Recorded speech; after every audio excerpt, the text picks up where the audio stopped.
Motion by Isaiah Williams. A fake to Bolden with, he had his receiver if he could have let him. But going back to the kick, it's 9 consecutive games That he's made a that field he's goal. made 9 consecutive kicks. I'm sorry.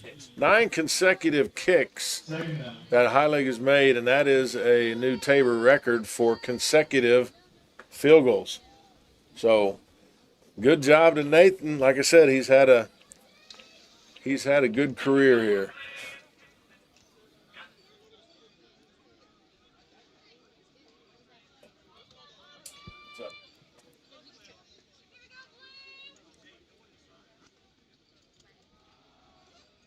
Looks like a run by Bolden. Off to the right side, but that was snuffed out by the Bethel Threshers there, and it looks like he got a gain of maybe a half yard. On YouTube. Brought down by number 95, Curtis Ferrier. Third and 9. The YouTube wasn't. Okay. He says it should be now. I don't know. Yeah, I'm sorry.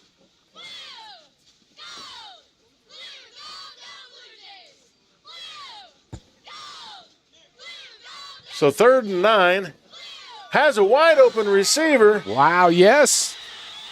and Gordon Nice pitch and connects catch. on a 49-yard pass from Green to get the Blue Jays their first offensive touchdown today. Jaden Gordon with the touchdown, a freshman. We can see on that replay, Green had to roll out. He's rolling opposite, turns, makes a nice throw. Bethel's coverage obviously got confused on where people were at. As High League comes in to make it 7, to total it to 10. So we said earlier, High League just set the record for 9 consecutive field goals, and High League goes up and puts it in for the extra point. Probably need to apologize real quick because I hear there's been some YouTube difficulties with it being displayed. So apologize if you've been trying to watch and can't. Hopefully that is working now. But we are 1 minute and 34 seconds left in the first quarter. Tabor 10, Bethel 0. And we'll hear from our sponsors. Many of you know that the Eitzen Agency insures churches, Christian schools, and other related ministries. A coverage that is overlooked for most businesses is proper cyber liability. Has your business ever been hacked? Do your employees click on links that they shouldn't? Your business could be shut down and have extreme costs if this happens. Cyber liability can reduce these costs. Give us a call at the Eitzen Agency to discuss this valuable coverage for your business at 580-227-2553 or find us online at eitzenagency.com. Sooner or later, you might need some extra storage space. When that day comes, Fleming's Mini Store All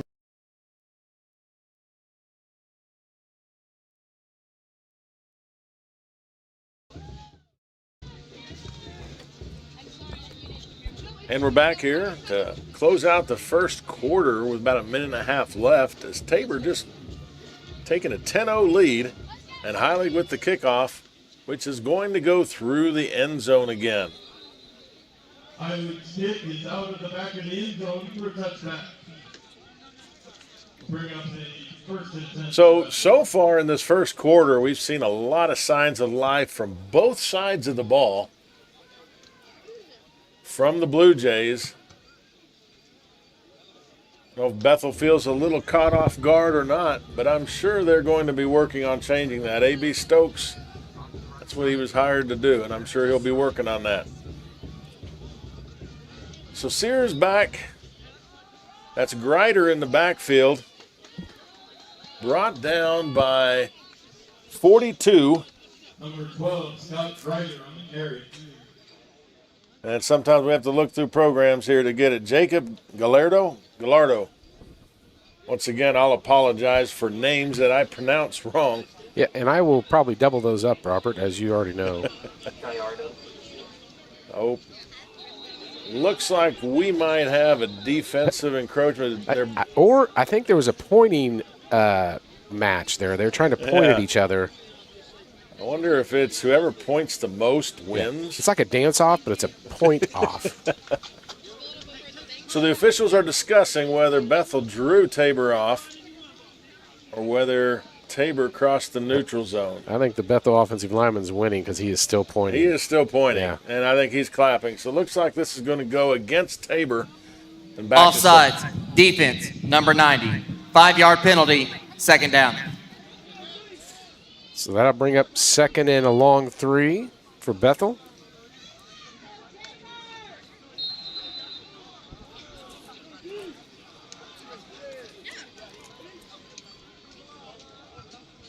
Sears in the back with Grider. And if you hear the name Grider on both sides of the ball, that's brothers from Halstead. One of them's a running back, one of them's a D lineman. Nice little pass out to the side, but he's brought down real quick by 25, Jayton Alexander. And that was another Kansas kid there, too, number 15, Tucker Smith, that took that reception. He's a senior right now. And I'll let you say where he's from, Robert. Muscatah. I'm not sure if that's said Timeout, right. Tabor. Needless to say, we're First charge of the 41 half. seconds Please put in the first 46 quarter. seconds back And on the Tabor clock. is calling a 4, timeout. 6. And we're going to take a break and hear a word from our sponsors. Hillsboro Ford is your local, family-owned and operated full-service Ford dealer, serving Marion County and the surrounding areas. Come and see us at Hillsboro Ford for all of your automotive needs. Whether it's purchasing a new or used vehicle or visiting our well-trusted service department, our staff is committed to give you a top-notch experience. We service every make and model and can handle all service jobs, including tires. We're at 202 South Main Street in downtown Hillsboro and online at hillsborofordks.net. Hillsboro Ford, where service makes the difference. Infinity Fitness is open 24/7 for all of your fitness needs on your schedule. Whether you're looking to improve on basic health knowledge or are looking to powerlift or bodybuild, start with Infinity Fitness. We've got the facilities, trainers, and equipment to help you.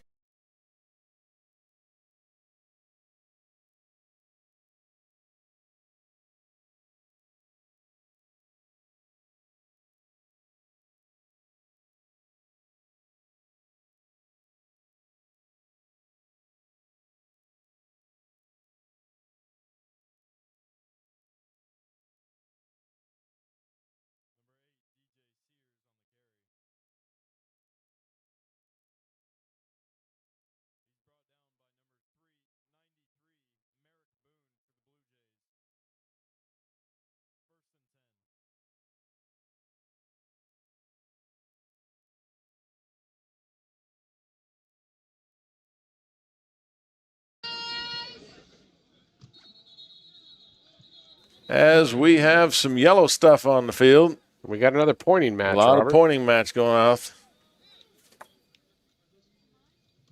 We'll see who they call this on.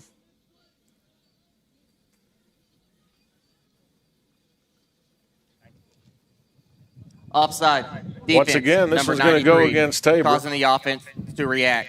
5-yard penalty, first down. So this right tackle that's been involved in some of this is Ryan Junkermeyer from Plainville, Kansas. He is one of the kids on the offensive side, one of the guys that was all-league last year and a preseason all-conference player this year, along with DJ Sears for the Bethel offense. Here we go, 1st and 5 for Bethel. Handoff, kept it, and filled in nicely. Wow, nice hit by Kendall Ross, number 37. He flew in good. Sears has been very shifty and elusive today, so let's have a replay on that as he comes out. You can see Ross coming up from the middle. Now you got the good thing about the Tabor defense right now is they got 1, 2, 3, 4, 5 guys trying to attack that ball. That's a good problem to have. And that's right. As we come to the end of the first quarter here in Hillsboro, Kansas, it is 10 to Tabor, 0 for Bethel. As we switch sides and head to the second quarter, here's a word from our sponsors. Create Need an estate plan that values what you value? The Biblical Estate Design Service from MB Foundation is a will planning service that brings your faith into the process of preparing a God-honoring estate plan. Many donors of Tabor College have used this service to create their plan and have chosen to leave a gift to the college, a gift that will have a lasting impact on future generations of Tabor students. Learn more at mbfoundation.com/Tabor and get started on your plan today. MB Foundation, giving meaning to money. Panzer Chiropractic Clinic is a supporter of Tabor College and proud to treat our Tabor students and athletes. Panzer Chiropractic Clinic offers affordable chiropractic care for the entire family. We offer spinal adjustments and cold laser therapy, decompression and flexion distraction therapy, and are board certified in acupuncture as well as DOT certified. As we're coming back here to start the second quarter, Bethel's on the ball. Bethel has the ball to get it going. I talked about earlier, the volleyball team had a rough outing today against Evangel earlier and lost that one 0-3. Soccer is on tonight, so if you're here at the game and staying around, women's soccer will be after this game with men's soccer to follow. So a lot of activity still going on today. Sears over to pass, finds. We're both looking for numbers here. I think that was Jacob Reyes. DJ Sears' pass is complete to number 9, Jacob Reyes. So Bethel moves the chain. I can't say moves. Moves. That's like a cow. Moves. All right. Moves the chains, making it 1st and 10 at the 47. Handoff to Grider, and he is. Man. I think Tabor almost took the handoff. Yeah, that looked like it was supposed to be some sort of delayed draw, and he delayed it way too long. And once again, I'm going to call the name of Gibbs and 43, Mitchell Lepke. So Gibbs and Lepke give it about a 7-yard loss. Handoff to Grider. Around the right side before he is brought down. First person there was Gardner. Brooks Gardner. You know, depending on where you're watching this from, if you are in central Kansas right now, you know that it's warm. It's been a hot week this week, hitting the 90s to 95 in late September. That is not normal for this time of year.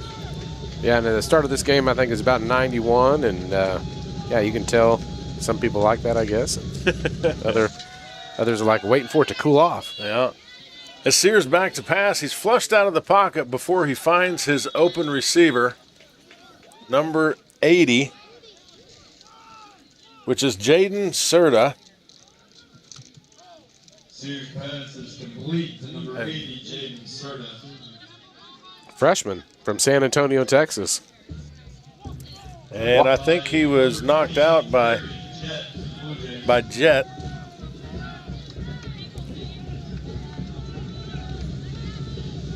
Fourth and 1. Back in the gun with Grider behind him.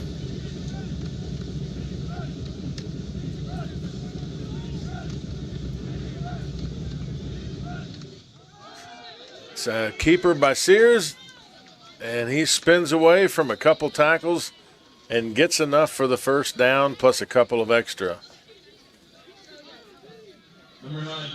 It's almost been a given when the play is needed or when the yards are needed. Sears going to have a lot to do with it, whether it's keeping the ball, but we can see there how elusive he is. Yeah, Sears is their go-to player right now. By my tally marks, he has somewhere between 5 to 8 rushes just on his own, and there's been by him maybe 2 to 3 different passing opportunities that he had. So the ball's been in his hand a lot. Back to pass, almost gets deflected before it hits Reyes. And Reyes escapes a tackle before he gets directed out of bounds. If you're watching the players, I still think the players are getting used to this heat. It looks a little bit sluggish today. And with the wind, the heat, it's probably taking its toll. A lot of fluids going into him today. Sear hands off to Grider. He is met right away and being pushed back by number 90. As Carter Meyer. See a replay on that one here. Meyer's on that top defensive end, and he meets Grider. No one picks him up. It had to be miscommunication on the Bethel line, because for a dive going to the right side, you would think the D end was picked up. So I'm guessing their staff isn't very pleased about that one.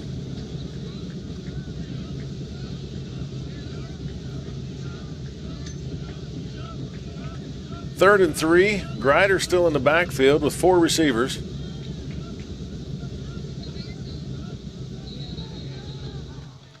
Looks like we're going to have a timeout by Bethel. Yep.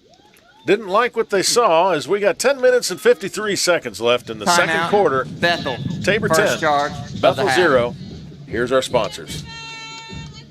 At Baumgar's, we want to be your one-stop shop. From DeWalt power tools to workwear and footwear, plus seasonal goods, livestock feed, pet food, and so much more. Family owned and operated for more than 70 years, we knock ourselves out to deliver legendary customer service. And with more than 100 stores serving customers from the Midwest to the Rockies, we strive to have what you need when you need it at Baumgar's.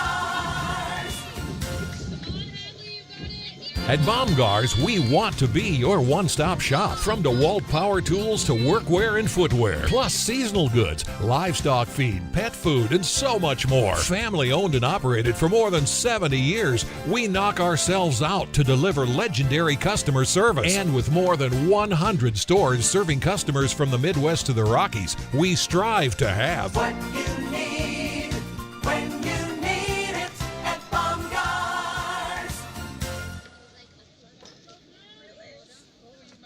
Back on the field after Bethel had a discussion about what they're going to run here. Some confusion on that last play. With Grider as the lone back next to Sears.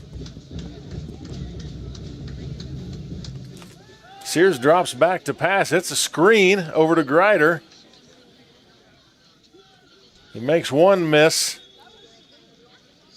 before, got about 3 Blue Jays in on that tackle. Ross was in on that, along with,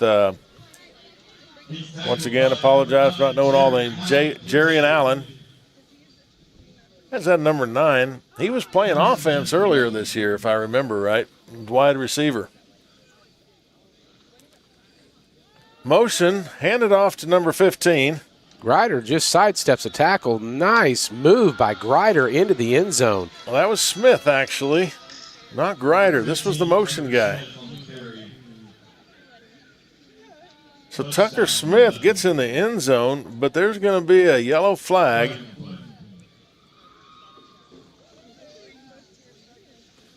The way some of them are celebrating, it's going to stand, and it's going to be against Tabor. And the way Hernandez is looking, it Holding. looks like Defense, number 6. That penalty is declined. Result of the play, touchdown. Yeah, you're right, Robert. Yeah, that's Tucker Smith, number 15. I guess I'm getting my 5s and 2s mixed up there. But that's that, that senior from Muscoto, Kansas. I'm going to go Muscatah, but I don't know. Muscatah. That's up there near Kansas City, I believe. You say every town's near Kansas City. All right, back to kick. Carson Sacedo. And it's up and good as Bethel puts some points on the board early in the second quarter, making it Tabor 10, Bethel 7, 10-13 left in the second. And here's a word from our sponsors again. Sooner or later, you might need some extra storage space. When that day comes, Fleming's Mini Store-All is ready and waiting. Fleming's Mini Store-All has 5 locations and has been serving the Hillsboro and Marion area since 1990. They've got a variety of storage size options and can even handle boats and RVs. To learn more, just visit FlemingsMiniStoreAll.com or give them a call at 620-382-5550. Fleming's Mini Store-All, the solution for your storage problems.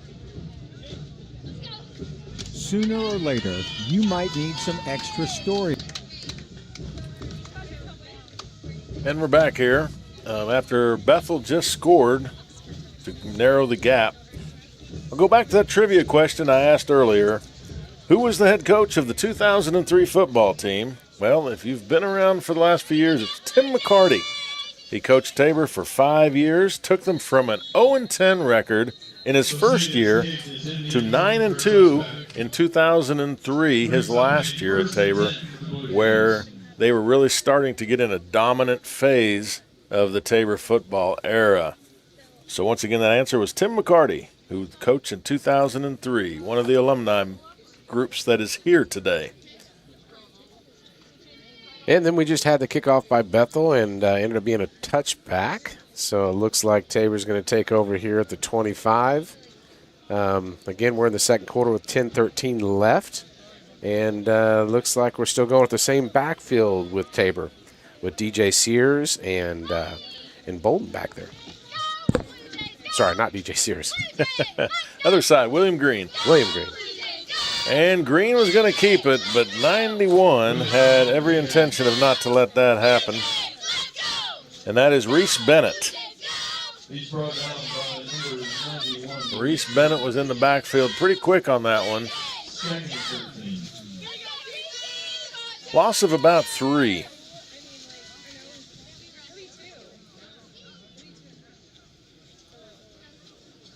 We talked a little bit about Seabolt and Miller on that Bethel defense being in the NAI rankings for tackles.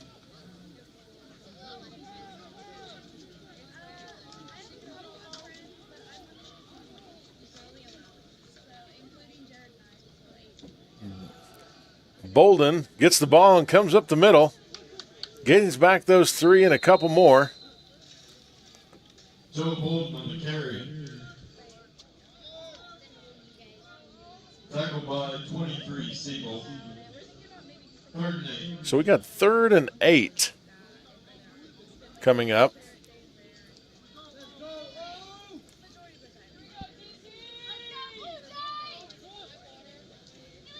As Green looks to the sideline to see what the play is going to be, with 8 minutes and 50 seconds left as the clock's ticking in that second quarter here. Be interesting what they call here. They haven't had a lot of 3rd and longs. They have not.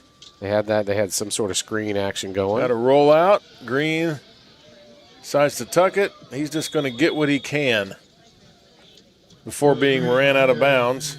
Looks like he only got out. Looked like he ran for about 20 yards and got 3 yards gain. That's probably right. Looked like Jarek Woodley directed him out of bounds here as Tabor's punt team comes onto the field. Speaking of punts, we talked about punts earlier. One more trivia question. Do you know who had the highest punting average for a season in Tabor? Obviously, stats only go back so far, but I'll give you that answer here in just a little bit. Who had the highest punting average for a season? We got 91, Broderick Smith again back for Tabor. He's going to be punting back to number 2. Looks like Trevon Madison from Detroit, They Michigan. called a fake. They did. Holy moly.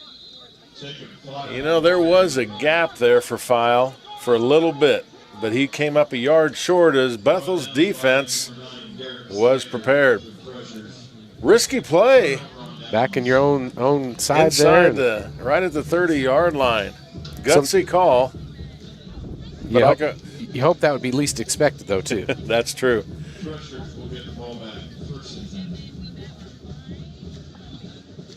So, obviously, you make that play and you're a great call, and you don't, people question it.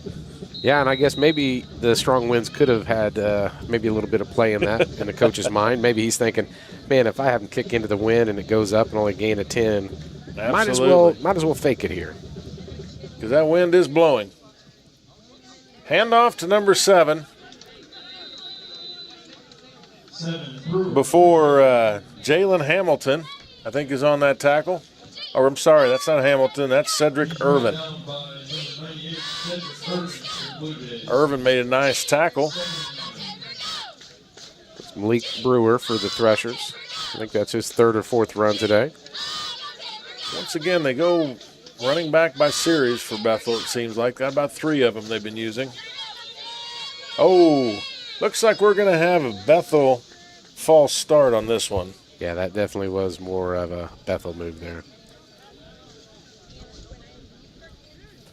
And we got Illegal snap, offense, Oh. number 67.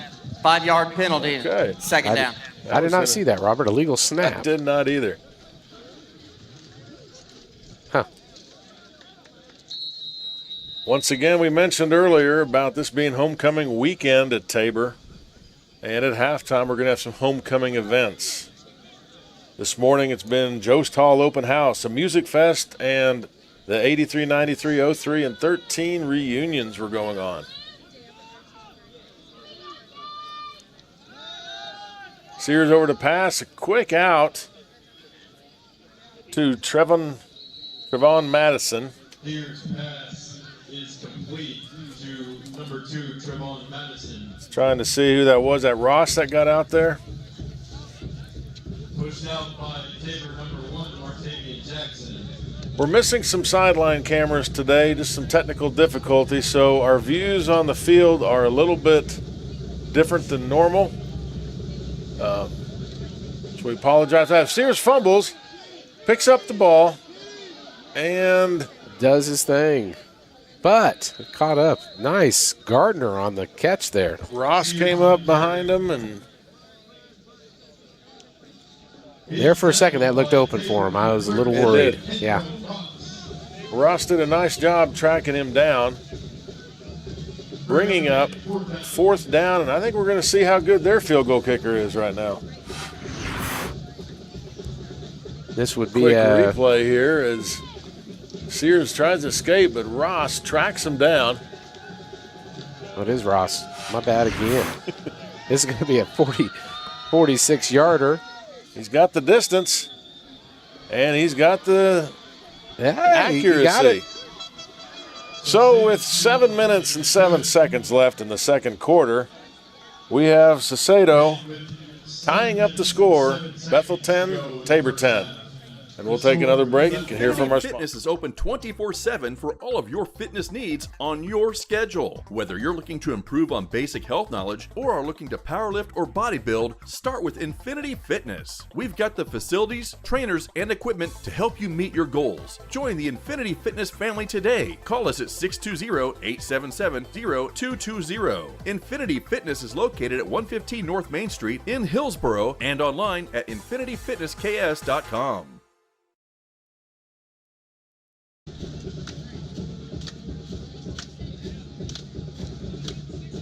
All right, welcome back. We are here in the second quarter.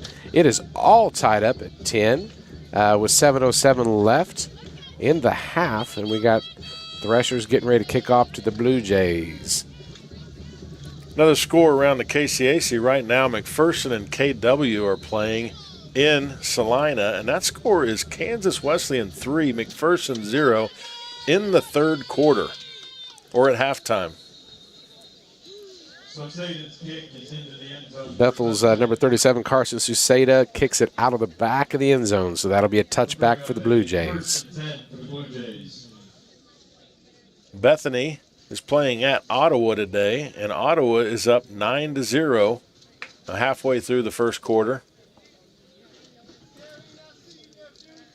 And Friends Sterling is going to play tonight, and Southwestern St. Mary's will be playing tonight. And I'll try and get some scores from the Evangel Avila game yet.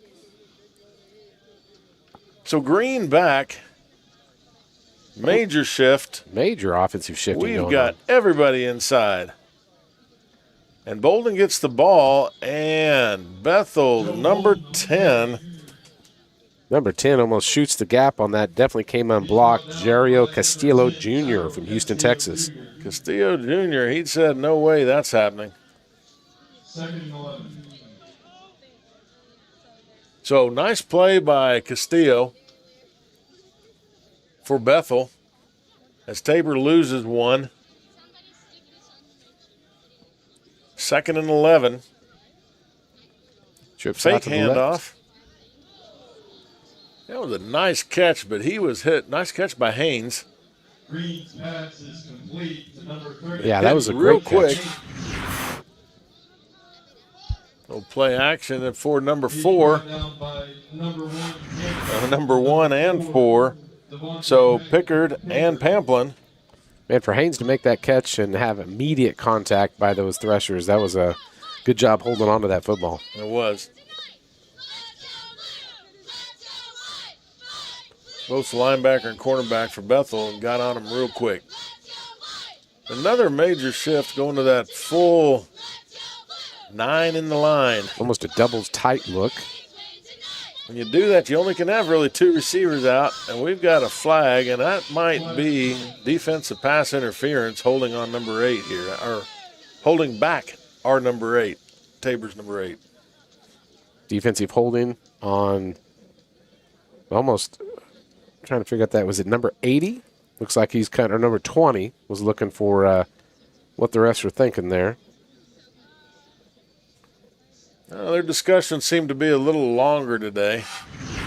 As we look back at this, we can see. Before the pass, holding, defense, number 6. 10-yard penalty, automatic, first down. So number 6, Roderick Edwards from Houston, Texas, gets called for the hold there. Which is big for Tabor. It gives them a first down and gets us out of bad field position. We've been playing on that side of the field this quarter. And Yeah, it's interesting. The wind is almost kind of keeping us down here. It's like maybe a... Everything's happened on this north end. Maybe it's windier than we thought. Handoff to Bolden. Nice couple of moves with Bolden, but still comes up with just a short gain on that. A lot of dancing there before you got 15. Is that Miller? I got to look. Nope. 15 is Berger. And Pamplin are in on that tackle after a gain of about 2. Well, Tristan Berger is from Larned, Kansas, it looks like. It's actually where A.B. Stokes was coaching before. Oh, that's right, yeah. Maybe there's a connection there. I would not be surprised. He's a good guy. Just a so quarterback. Green keeps it, and Seabolt filled that hole quickly and shut down that run real fast. I guess Seabolt was a player that was committed or thinking about coming here to Tabor to play. I'm sure they would have liked to have had him here. He's another one of those all-conference players for Bethel on their defense. They've got Grider, Doug Grider. Scott Grider is the running back. Doug Grider is the defensive lineman. But Grider and Miller, Sanders and Godsey on Bethel's defense are all preseason all-conference picks. Haynes around the right side, maybe gets one before Grider takes him down. That almost looked like a little bit of sweep action from a wing position by Haynes. As Tabor sends their punt team out. You know, we talked about Bethel's all-conference, preseason all-conference. Tabor on offense had, File and Queering. Both are preseason all-conference picks for the Blue Jays as well. Back deep for the Threshers, Trevon Madison Jr. No fake punt this time. But a nice job keeping it low. That was a good job. That's a good punt for 10, 20, 30, 40-some yards. Hey, you're a good counter, and you didn't even take your shoes off that time. No, I used my fingers, though. They Great. couldn't see that on the camera. So, Well, talk about punting. I asked you earlier, who had the highest punting average for a season? Well, actually, he's a guy that still lives in town, Doug Dick, back in 1978 at a 41.5 yard average. And look down here on the track as we see our cheerleaders doing a great job keeping the crowd crazy here. So we got a timeout on the field, and we're going to hear a word from our sponsors. Panzer Chiropractic Clinic is a supporter of Tabor College and proud to treat our Tabor students and athletes. Panzer Chiropractic Clinic offers affordable chiropractic care for the entire family. We offer spinal adjustments and cold laser therapy, decompression and flexion distraction therapy, and are board certified in acupuncture as well as DOT certified. Come see us at 122 South Main Street in Hillsboro or call Panzer Chiropractic Clinic for an appointment today at 620-947-3157. Panzer Chiropractic Clinic is a supporter of Tabor College and proud to treat our Tabor students and athletes. Panzer Chiropractic Clinic offers affordable chiropractic care for the entire family. We offer spinal adjustments and cold laser therapy, decompression and flexion distraction therapy, and are board certified in acupuncture as well as DOT certified. Come see us at 122 South Main Street in Hillsboro or call Panzer Chiropractic Clinic for an appointment today at 620-947-3157. And we're back here at Reimer Field Jolween Stadium in Hillsboro, Kansas on this nice, warm Saturday afternoon in September. Tabor just punted the ball away as we have a 10-10 score getting close to halftime. Sears keeps the ball as Hernandez comes around the end and takes him down. Nice play by Hernandez coming from the backside. Great job by Hernandez kind of sniffing that play out right away. Even almost has somewhat of a yard loss on that for Hernandez. Not suspecting that from behind, so 2nd and 11 after that yard loss. Handoff to number 2 and made a couple people miss before Hernandez helps finish it up, but I'm trying to see, is that Jerrion Allen? Looks like Allen was on the offensive side of the ball just a few weeks ago. It's like they're trying to get Trevon Madison on the Threshers. Is that right? I think that's right. Trying to get him the ball a little bit. He's listed as their main returner. In fact, he's in preseason all-conference pick for kick returner. So 3rd and 7. And he's under pressure. Ball gets tipped. Merrick, that was close. His number 93, Merrick Boone, hit his hands. One of those defensive lineman dreams to catch an interception. We can see this here. Who got their hand up? Number 93, Merrick Boone. Merrick Boone might have just been the one to tip it too, but a lot of pressure on Sears on that one, causing him to make probably not a high percentage throw. Boone there to bat it down. As Jackson Walker back to punt with File back to receive. Well, we're going to get a possible return here. File just shoots right up the middle, gets through him, has a nice seam, still going, making people miss. And before Grider finally brings him down, what a run by Jacob File. Grider made a saving tackle. Look at him, going shifty. Look at Shifty. I can't speak. He is. He was definitely showing off some moves there. Good job by File. Great return by File. Now, I say that was Grider. He could also be Trey August. There's 2 number 12s on Bethel, and Grider is their offensive fullback. I'm guessing it was him because their offense was on the field. So Blue Jays get the ball, minute 48 left in the half. Going to try and put some points on the board to take back the lead before halftime. 1st and 10 at the 37 on the Threshers side of the field. Hand off to Bolden. Up the middle. Looks like a gain of about 2 yards. Get a little push there in the front. Offensive line has done a much better job today, creating some holes for Bolden, giving Green a little time. Green under center, and now he's backing up.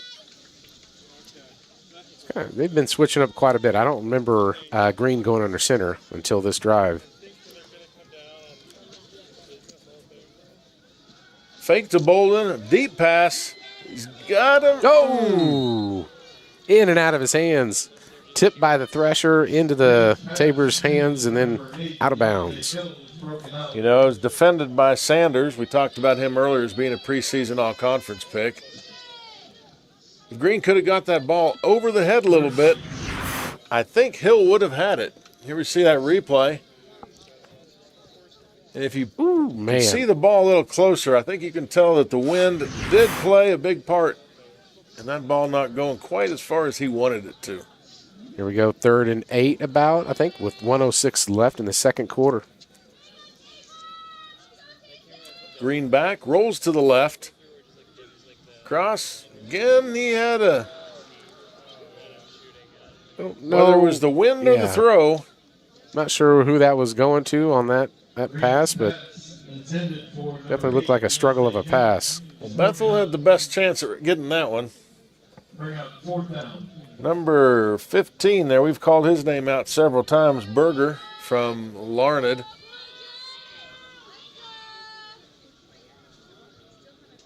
So 4th and 8, this is not really a punting position with 58 seconds left. Tabor's going to take their chances here. Got a trip stack to the right. Looks like a motion in. Quick out. He had a man. Looks like had number 80 out there for Tabor. Gordon. So he had Gordon open. It's hard to tell if it went through his hands or not, but needless to say, turnover on downs for the Blue Jays.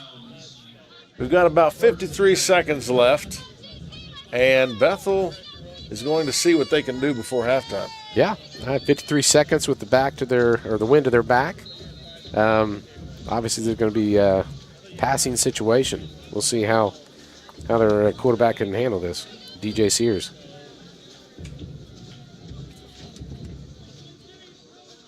Joining him in the backfield, it looks to be like Greider's back there. Again. Quick pass out to Reyes. Jacob Reyes. Enough to move the chains. 1st and 10 at the 47. Jacob Reyes is a junior from Dallas, Texas.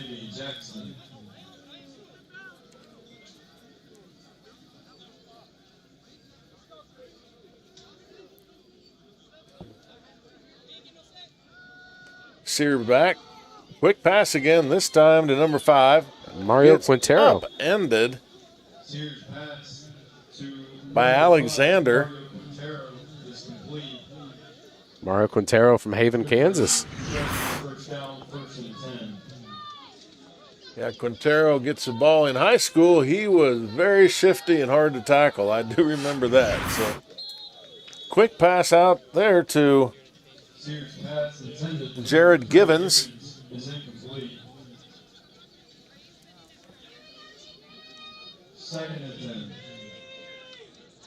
So 2nd and 10, clock still stopped. We're down to 23 seconds. Tabor needs a good stand here to allow them not to get any points before half. Sears back, another quick pass to the outside to Quintero again before Jackson. Sears pass to number 5, Quintero is complete. Yeah, Martavian Jackson. Yeah, Martavian Jackson came up really quick on that. Good coverage. So it looks like Bethel is Timeout. going to call Bethel. a timeout. Second charge With 17 of the half. seconds left, Please and- put 18 seconds back on the We're clock. going to go 18 1-8. seconds on this, and we're going to take if we zoom down the cheerleaders, we're going to give a shout out to them. Yeah, so the cheerleaders this year for Tabor, we got Carissa Angel, Megan Berger, Haley Hadley Clark, Riley Collins, Demaya Cox, Haley Foland, Megan Jost, Victoria Kaiser, Gracie Kidd, Lexi Milne, Haley Peak, Melissa Salazar, and Brooklyn Schroeder. And then, of course, for the Blue Jay, they say JJ. So really appreciate the cheerleaders and all they do, and the band to keep the crowd going, and they put in a lot of time for this as well. So thank you, cheerleaders, band, for all your support of the Blue Jay Athletics. Tabor's defense comes back out on the field. Would not be surprised if Bethel has well, they really don't have time to throw down the middle unless they have another timeout, and I have not. They've got one timeout left. Looks like Sears is changing the call. Sees something as Christensen is beside him in the backfield. Drops back, rolls out. Little pressure. And it looks like he knee touched the ground. Yep. They're going to call him dead or call him down at the 38-yard line. Making it 4th down for Bethel, and they're going to take their final timeout to figure out what they're going to do for one more play here. As we take a break and hear a word from our sponsors. Don't let flashy ads and short-term specials with fine print entice you into hidden charges and slower speeds for your broadband. Work seamlessly, stream continuously, and game uninterrupted. TCW is the only provider that offers Hillsboro the reliability of an underground fiber connection to your home or business. Switch today to experience the best with TCW Fiber Internet.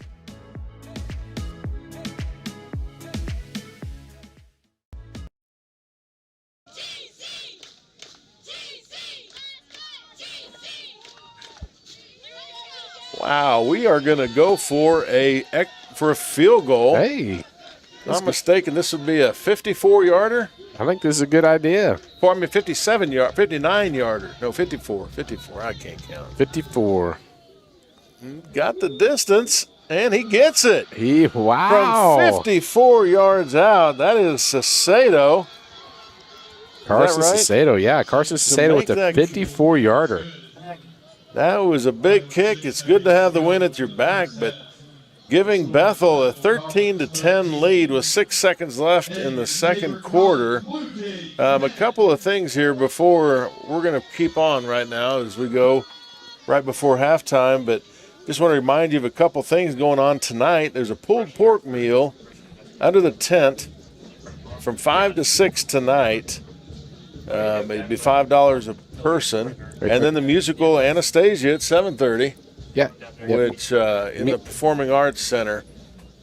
And you're sitting right next to me, I think. That's Hey, are you paying for the pulled pork for my family? Yeah. Thank you. Appreciate you. So, like I said, a lot of activities. If you were around the campus this morning, you could hear music playing. You could see kids playing on inflatable jungle gyms or whatever they call that. Looked like a lot of fun. Yeah, and it's just a great environment out here today. I tell you, I'm looking out into the stands right now and seeing people standing up against the fence, and just quite a few people here supporting the Tabor football team. Pretty impressive. Well, that's good, and they've had a good showing at this point as Bethel kicks it into the end zone, and we're going to have probably one play before half. I'm going to guess they're going to probably take a knee and just let the clock run out. But I'm wrong several times a day. Yeah. No, you're not. I would say no. Yeah, going into the win like this, I wouldn't be surprised if he went ahead and just took a knee and took it in. They've done a great job defensively. And they were moving the ball on the offensive side, too. So just going to hand it off to Bolden, dive up the middle, for he's brought down by the Bethel defense as the clock ticks down to 0. That's the end of the first half. We are coming to halftime. with Bethel taking a 13-10 lead right before the half on a 54-yard field goal. Pretty impressive kick. Yeah, 54 yards. Definitely the wind helped in that. But accuracy was good by him, right down the middle almost. It was. So it's a pretty even game as we will come back from halftime, and we'll talk some stats and show some highlights before we get going again. And we'll take a break, and we'll hear from some sponsors during half here. Many of you know that the Eitzen Agency insures churches, Christian schools, and other related ministries. A coverage that is overlooked for most businesses is proper cyber liability. Has your business ever been hacked? Do your employees click on links that they shouldn't? Your business could be shut down and have extreme costs if this happens. Cyber liability can reduce these costs. Give us a call at the Eitzen Agency to discuss this valuable coverage for your business at 580-227-2553 or find us online at eitzenagency.com.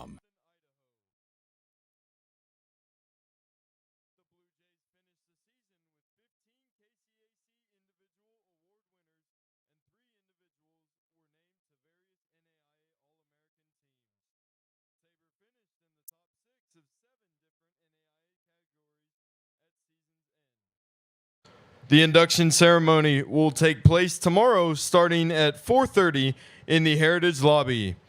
2 individuals will also be inducted with the 2014 squad, Jacob Webb and Manny De Leon. Both individuals were unable to attend this weekend. Webb is still in season pitching for the Baltimore Orioles, and Manny will be attending to a family emergency. Join us for a round of applause for the newest inductees into the Tabor College Athletic Hall of Fame.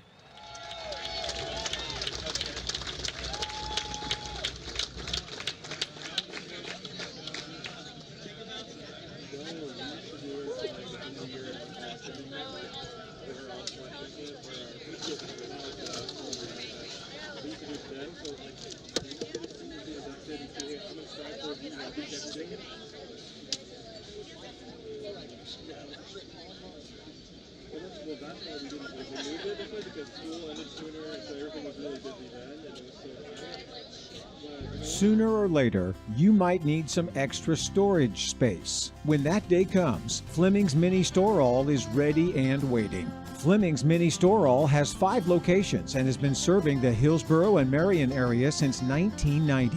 They've got a variety of storage size options and can even handle boats and RVs. To learn more, just visit FlemingsMiniStoreAll.com or give them a call at 620-382-5550. Fleming's Mini Store All, the solution Ladies for your and storage gentlemen, problems. I would now like to direct your attention to the Hillsboro track Ford is your local for the procession family-owned of the and operated homecoming full court. Service Ford dealer, serving Marion.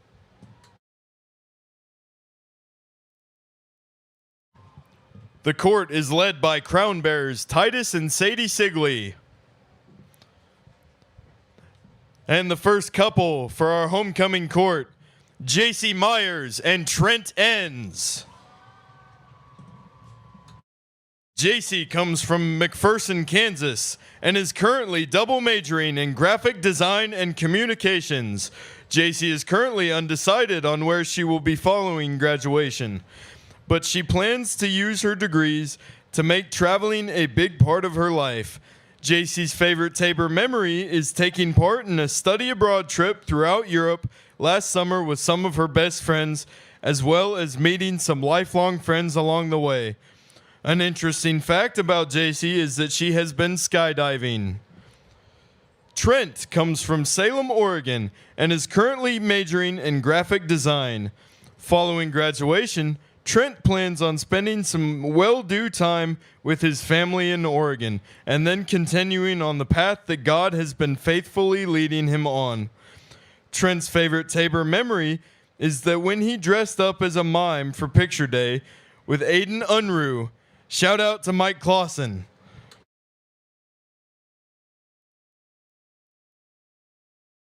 An interesting fact about Trent is that he has never been stung by a bee. Trent would like to tell any bees listening to this to stay back. Our next couple is Laura Savage and Dylan Calloway. Laura comes from Florence, Kansas, and is currently majoring in exercise science and minoring in biology and entrepreneurship. Following graduation, Laura plans on pursuing a master's degree in clinical nutrition in order to become a registered dietitian and open her business. Her ultimate goal is to provide both physical and spiritual nutrition to local communities and around the globe through missions work. Laura's favorite Tabor memory is traveling to Arizona with the softball team during her freshman year. An interesting fact about Laura is that her second preferred beverage is milk. Dylan comes from Tulsa, Oklahoma, and is currently majoring in business with an emphasis in entrepreneurship. His plans following education include moving back to Tulsa, working with a production company while doing freelance videography, and getting married and starting a family. His favorite memories include the long car rides with his cross-country team, the occasional karaoke sessions, and Bible studies with his close friends who also love the Lord. An interesting fact about Dylan is that he and his brother once created a 7-foot-tall snowball and rolled it over 100 meters to their pond, accomplishing absolutely nothing. Our next couple is Alicia Baker and Zach Hennenberg. Alicia comes from Purcell, Oklahoma, and is currently majoring in psychology and minoring in biology. She has no set plans following graduation, but is currently in the application process for an occupational therapy graduate program in Oklahoma. Alicia's favorite Tabor memories include winning intramural dodgeball, hanging with friends, participating in different Tabor activities, and making rhubarb runs. An interesting fact about Alicia is that she is ambidextrous. Zach comes from Wichita, Kansas, and is currently majoring in psychology. Following graduation, Zach plans on returning to Wichita to start a life of ministry in whatever field of work the Lord calls him into. Zach's favorite Tabor memory is getting Wendy's breakfast with Trent after an all-nighter of worship and prayer. An interesting fact about Zach is that he also won an intramural dodgeball championship on the same team that Alicia was on. Our next couple is Jessica Klein and Tyler Seeley. Jessica comes from Bel Air, Kansas, and is currently double majoring in graphic design and communications. Following graduation, Jessica plans to start her career as a graphic designer for Textron Aviation in Wichita, Kansas. Jessica's favorite Tabor memory is getting up at 5 a.m. with her closest friends to drive to Chick-fil-A and back in time for their 8 a.m. classes. An interesting fact about Jessica is that she wants to get her pilot's license in the future. Tyler comes from New Deal, Texas, and is currently double majoring in communications and criminal justice. Following graduation, Tyler plans to go to law school. Tyler's favorite Tabor memories include Druber's runs and haps with friends. An interesting fact about Tyler is that he has an identical twin brother. Our next couple and final couple is Olivia Owens and Carson Duba. Olivia comes from Hutchinson, Kansas, and is currently double majoring in secondary education and English and minoring in social work. Following graduation, Olivia plans on getting her master's degree from Tabor and teaching. She would eventually like to open up her own school and rehabilitation center for survivors of human trafficking and other at-risk populations. Olivia's favorite Tabor memories consist of creating genuine and special bonds between her teammates, coaches, classmates, professors, and community members, all of whom have influenced her in her faith walk. An interesting fact about Olivia is that she loves hands-on projects, especially working on her '70 Chevy Nova with her dad. Carson comes from Huron, South Dakota, and is currently double majoring in business administration with a focus in entrepreneurship and biblical and religious studies. Following graduation, Carson plans to increase the size of the Duba family by 7 and then pray for each of them every day. Carson's favorite Tabor memory is when he surprised his now wife with their first official date on a couch that his friends and he put on the roof of the cafeteria. An interesting fact about Carson is that he can unicycle and juggle at the same time.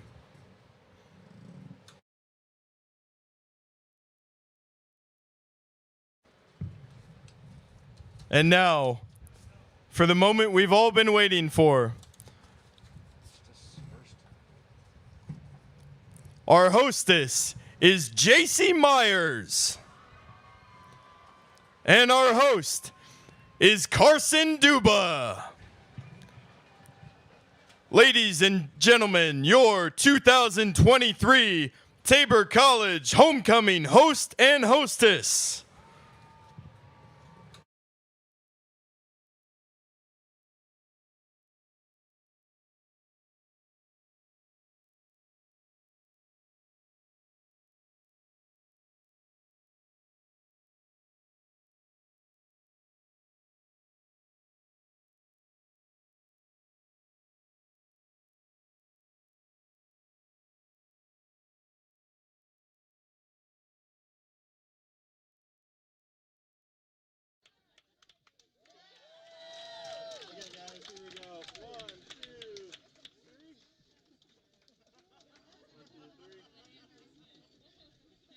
Can we get everybody together?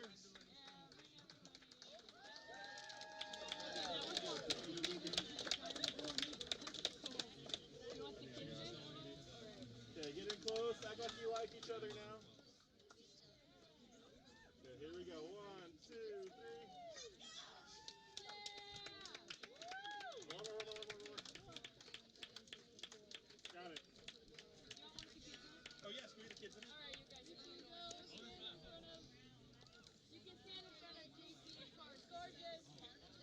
Here we go. 1, big smile. 1, 2, 3.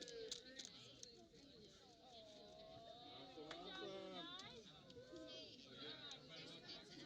JC and Carson can go on the earth, and then you guys can pair up. Yeah.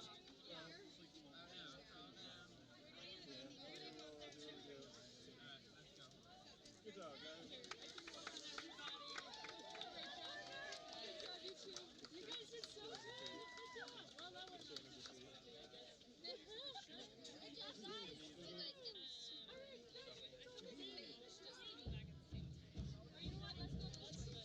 Sorry, was I blocking you?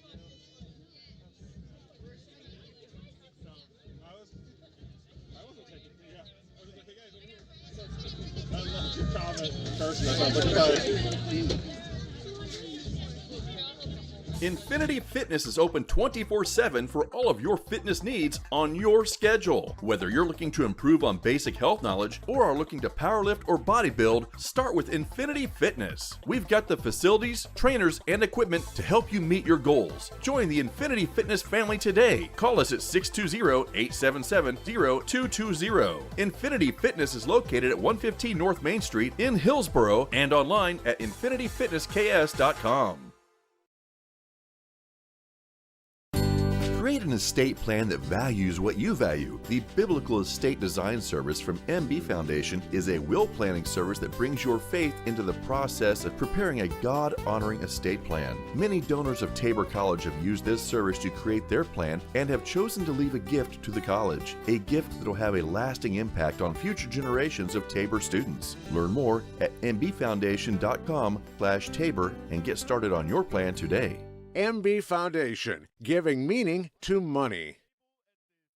Panzer Chiropractic Clinic is a supporter of Tabor College and proud to treat our Tabor students and athletes. Panzer Chiropractic Clinic offers affordable chiropractic care for the entire family. We offer spinal adjustments and cold laser therapy, decompression and flexion distraction therapy, and are board certified in acupuncture as well as DOT certified. Come see us at 122 South Main Street in Hillsboro or call Panzer Chiropractic Clinic for an appointment today at 620-947-3157.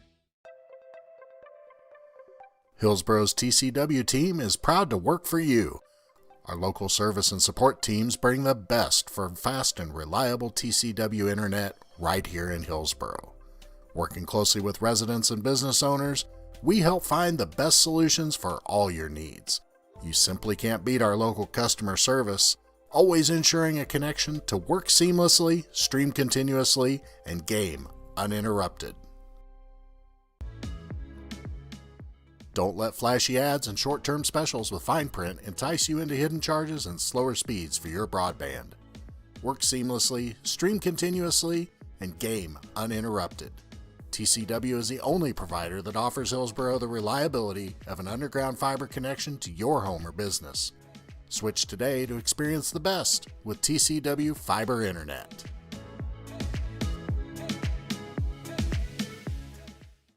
At Baumgar's, we want to be your one-stop shop. From DeWalt power tools to workwear and footwear, plus seasonal goods, livestock feed, pet food, and so much more. Family owned and operated for more than 70 years, we knock ourselves out to deliver legendary customer service. And with more than 100 stores serving customers from the Midwest to the Rockies, we strive to have what you need when you need it at Baumgar's.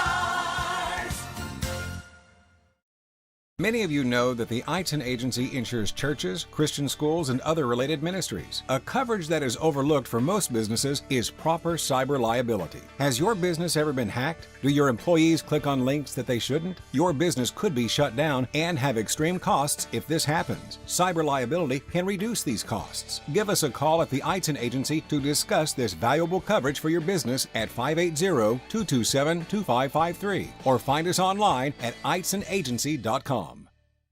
Sooner or later, you might need some extra storage space. When that day comes, Fleming's Mini Store-All is ready and waiting.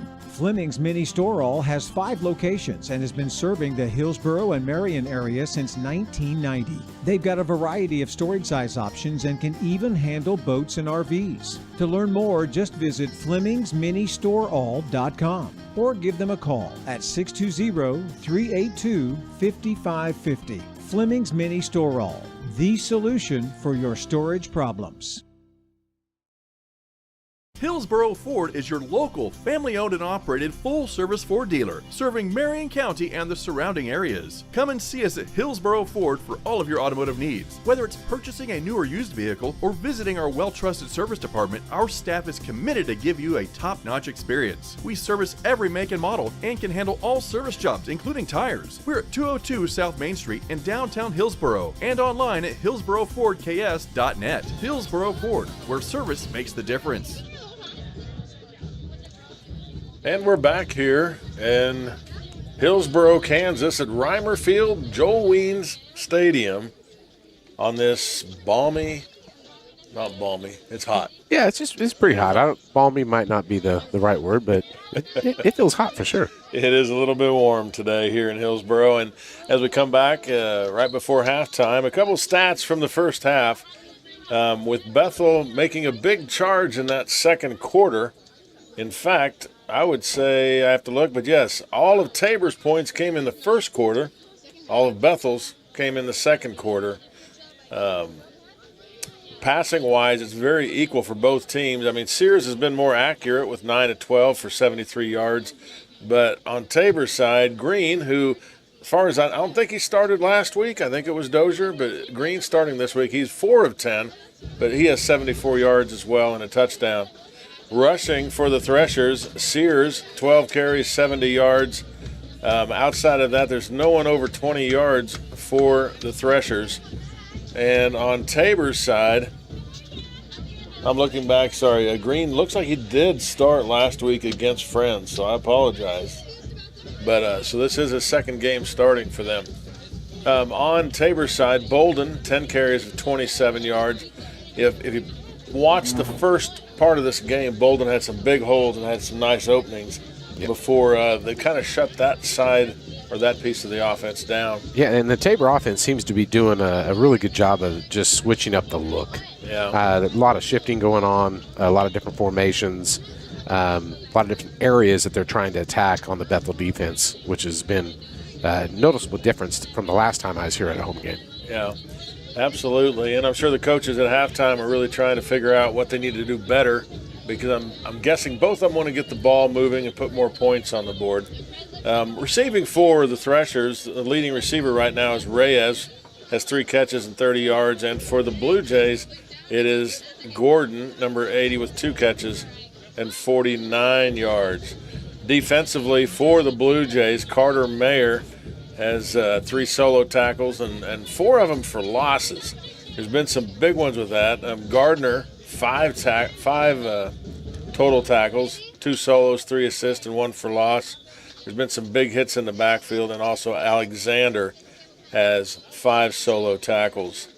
Defensively for the Threshers, looks like the leading tackler is probably Seabolt. We called his name several times. He's got 6 solos at half, and obviously these are unofficial stats. Yep. As we get ready for this third quarter. And once again, we've mentioned this is homecoming weekend at Tabor, and a lot of events have been going on today. A lot of open house reunions this morning. We got a pulled pork meal after the game from 5 to 6 p.m. for $5 under the tent in that main area, and the musical tonight as well. A lot of exciting things have been happening on campus, too, with that new dorm being open this summer. It's a beautiful place. A lot of nice rooms. The kids enjoy it. And, just doing some nice things to make it look better constantly. Yeah, and I hear the musical tonight, Anastasia, has been done very, very well. So there are a lot of people excited about that. I'm excited. I get to go tonight to watch that. And like we've mentioned many times, hopefully we get to sit right next to each other so we can commentate keep bringing that the up. entire time. Hey, another interesting thing, I don't know if you mentioned this, Robert, but Threshers did have a turnover. I think that's a big thing in this game.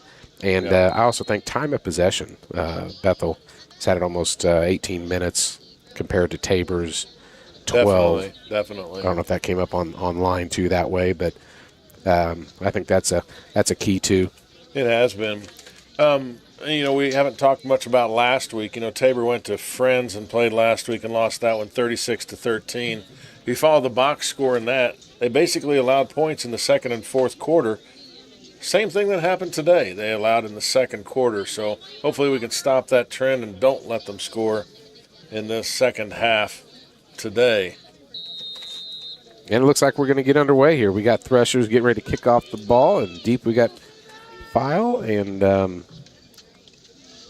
that wind just held that ball up, and File gets it at full speed before looks like Grider takes him down, along with number 19, and I'm looking up that number. Yeah, that was an interesting.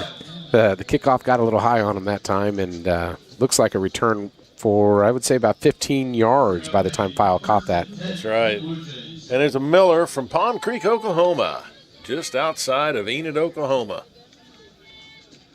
You could say near Kremlin, too. It's where we used to cut wheat when I was a kid. You cut wheat?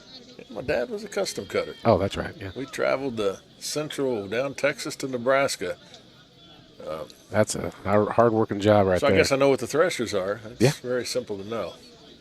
Well, Blue Jays are back 1st and 10. Bolden gets the ball, just like the start of the game.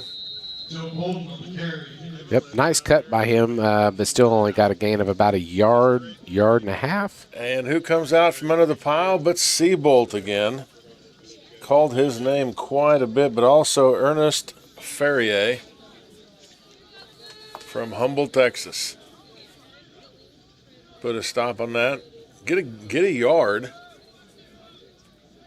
So 2nd and 9 for Green. And Green fakes the handoff and keeps it himself. Has a nice rush to the right side.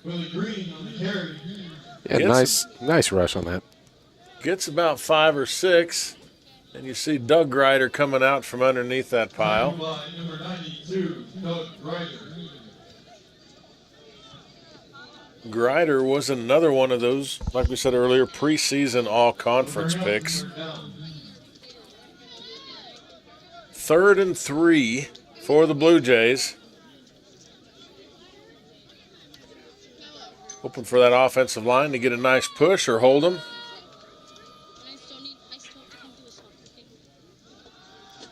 Greenback gets attacked. They're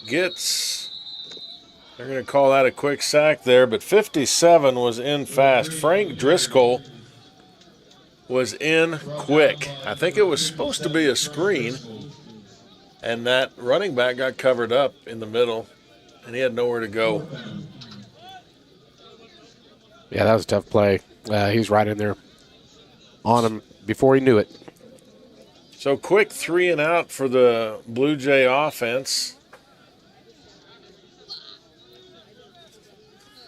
As Smith comes on to punt, hoping he gets a beauty here with that wind behind his back. And Trevon Madison is Gardner, he fumbles the snap. Oh. Luckily, he wasn't being charged, and that ball rolls. Well, that ball rolls all the way into the end zone, so it's a long punt, but the touchback is going to bring it back out to the 20.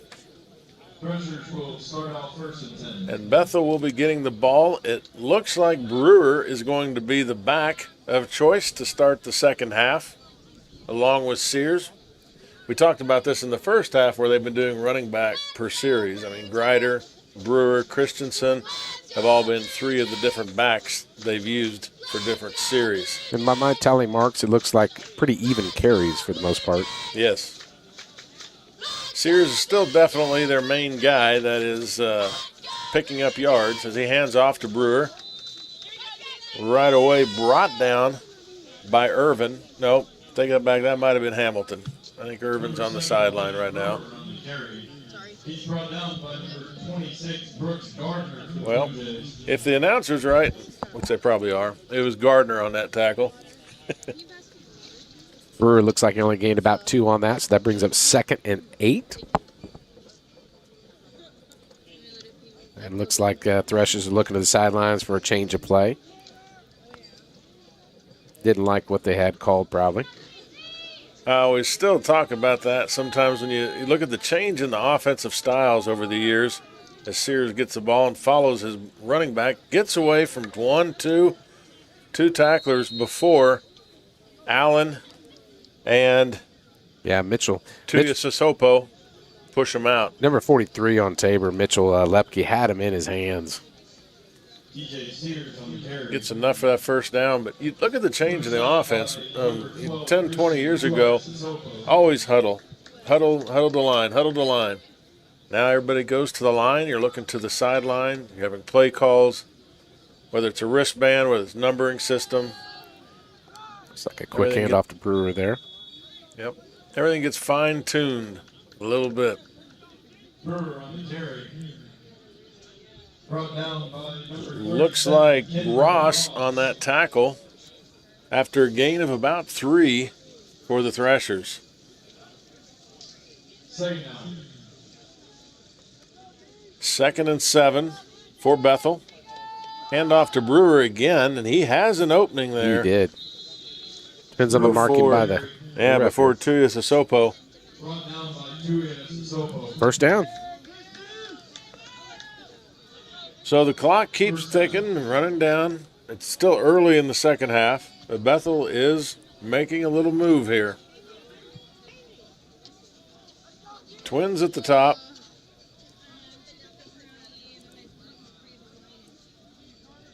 Doing the same thing here. Bethel is looking to the sidelines, looking for a change. The only change they met is the running back got on the other side of the quarterback.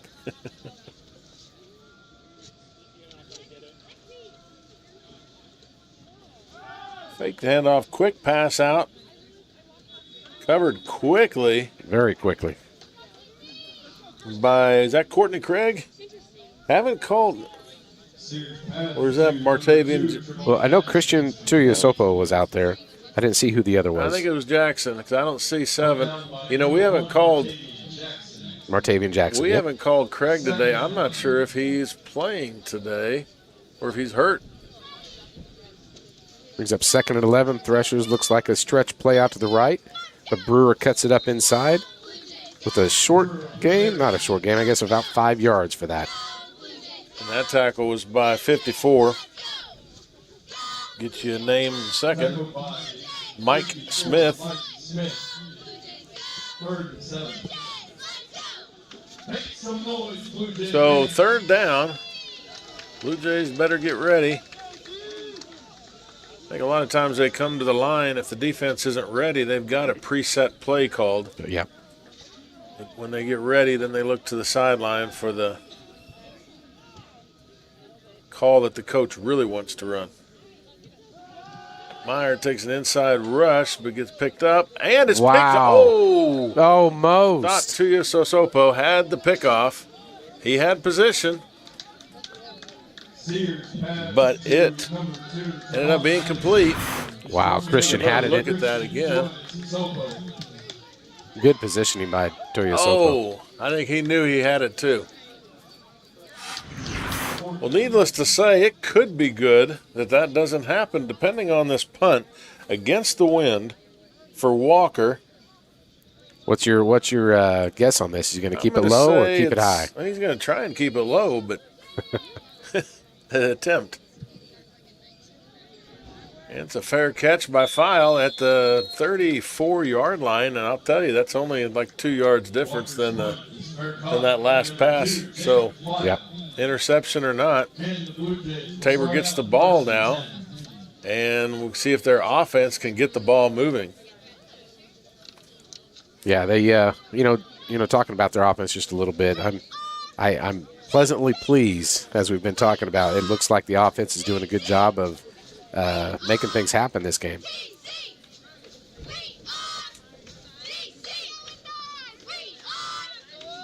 Well, it looks like we've got a little more time here, like a timeout on the field.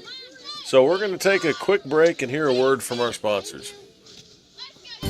Create an estate plan that values what you value. The Biblical Estate Design Service from MB Foundation is a will planning service that brings your faith into the process of preparing a God-honoring estate plan. Many donors of Tabor College have used this service to create their plan and have chosen to leave a gift to the college, a gift that will have a lasting impact on future generations of Tabor students. Learn more at mbfoundation.com/Tabor and get started on your plan today. MB Foundation, giving meaning to money.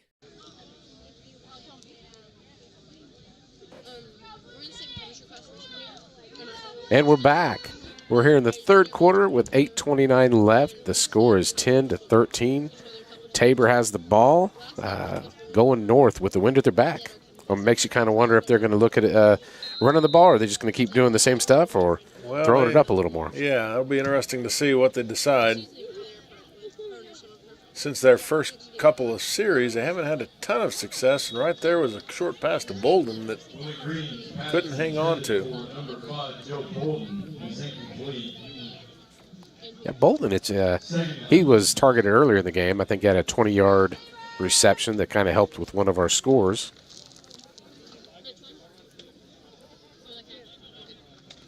Got to figure something out here to get that ball moving. We can't just keep going 3 and out, putting our defense back on the field. We got trips to the bottom here. Motion by Bolden. He sees his receiver. He's got a man. Is that Allen? Nope, that's number 8. Deontay Hill. Nice pass. That was a cannon there. Threw that pretty hard. Right into Hill's hands as he kind of stretched out for it. Take another look at that. Looks like Hill is the number 2 receiver there. So as we go back, it's 1st and 10 at the 50. Empty backfield now. Quick pass out. And he gets away from one almost. Oh, we have a high flag. That official got some serious height on that flag when he threw that. Yeah, he's using the wind. He must be. I wonder if there's a technique school where officials go and they practice throwing the flag. That could be. I hope 'Cause so. that was an impressive throw. Flag on play. That was, I know Seabolt came in at the end of that one, and then Grant Godsey was over there for the Threshers on that tackle. We'll see what the call is. After the play was over, unsportsmanlike conduct, number 1 of Bethel. 15 yards from the end of the run, automatic first down. That is number 1's first unsportsmanlike of the game. Looks like that's Darius Pamplin from Houston, Texas on He's the still Thresher arguing side. his case down there, it looks like. That's kind of interesting. I don't know where that – I didn't get to see that, but I it didn't seems either. like he was on the opposite side of the field, or was the defense flipped? It was in the middle there somewhere, but the official sure heard it, saw it. He had no hesitation on throwing that flag about 30 feet in the air. But it's a big penalty for the Blue Jays as Green throws it out to Hill for a quick 7. Green's pass is complete. Nice arm by Green. I'm telling you that he does got a cannon on him. Pushed out of bounds. Pushed out by number 20, Brendan Sanders. Sanders pushes him out to save it from being more yards. 2nd and 3, third quarter, 7 minutes left. Green drops back. Has some time, finds Bolden right underneath there. That's a Tabor first down. Green's pass Moves the chains again, 5-yard pickup. Tabor's had some success on these short yardage situations. I did not see which Bethel. I was trying to pick that up too. It looked like maybe 18 was in on that, Nathan Healig, but not completely It'd sure be on that. Cade Miller if it was on Bethel. And Cade Miller, like I said, was the KCAC Player of the Week last week, so not surprising. Green escapes from one, finds a man. Oh! Wow. He put that on a dime. To Dante Hill in the back of the end zone. He did catch that, but did not get a foot Can we in. get a replay on that? Is there any cameras down there at the end of the end zone? Yeah. We can see That the was wide angle very view close. here. As you see, escapes one, puts it on the money, Oh, man. but just a little bit too far. And Hill can't keep a foot in. Hill is continuing to be a target receiver for Green. Green, hands off to Bolden. Nice little push up the middle.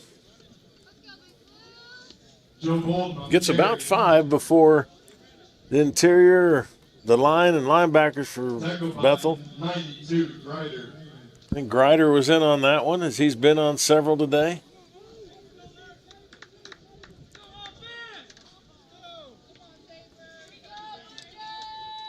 So Tabor has a 3rd and 5, definitely in field goal range, obviously. But I know they'd like more. 3rd and 5. Green back, good protection, and we're going to have a holding penalty.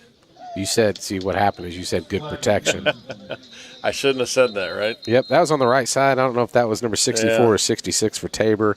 65, I think. 65. Pekulski, but no, it's going to bring Tabor back a little bit. That's not the direction we wanted to go. Looks like we're going to show a replay here. Holding, offense, number 65. Yep. 10-yard penalty, replay. Whoa, third down. that's actually kind of close. I don't know. I could argue that just a little bit. It looked like, Cal kind of just throwed him down a little bit. Usually you see holding. You know what I'm saying, Yeah, Robert? it's holding, yeah, I holding. know. A guy's trying to get away from you. You see that tension that he's So do holding you- on to him. So do you think they need a takedown penalty instead, like a different signal? Like, do you call the? Do we need to add one? You got to give it to Cal for being aggressive, though. That as a coach in the past, I don't mind that right there. Well, you don't want to take them out of field goal range or scoring position. That's the negative here, but you do like the aggression. Green finds a man to the end zone. in Bolden. it. Yes, look at Wow. that. Oh, He has some time. Bolden gets down the field, right in the end zone. 30. I hope we have the replay to the end here, is.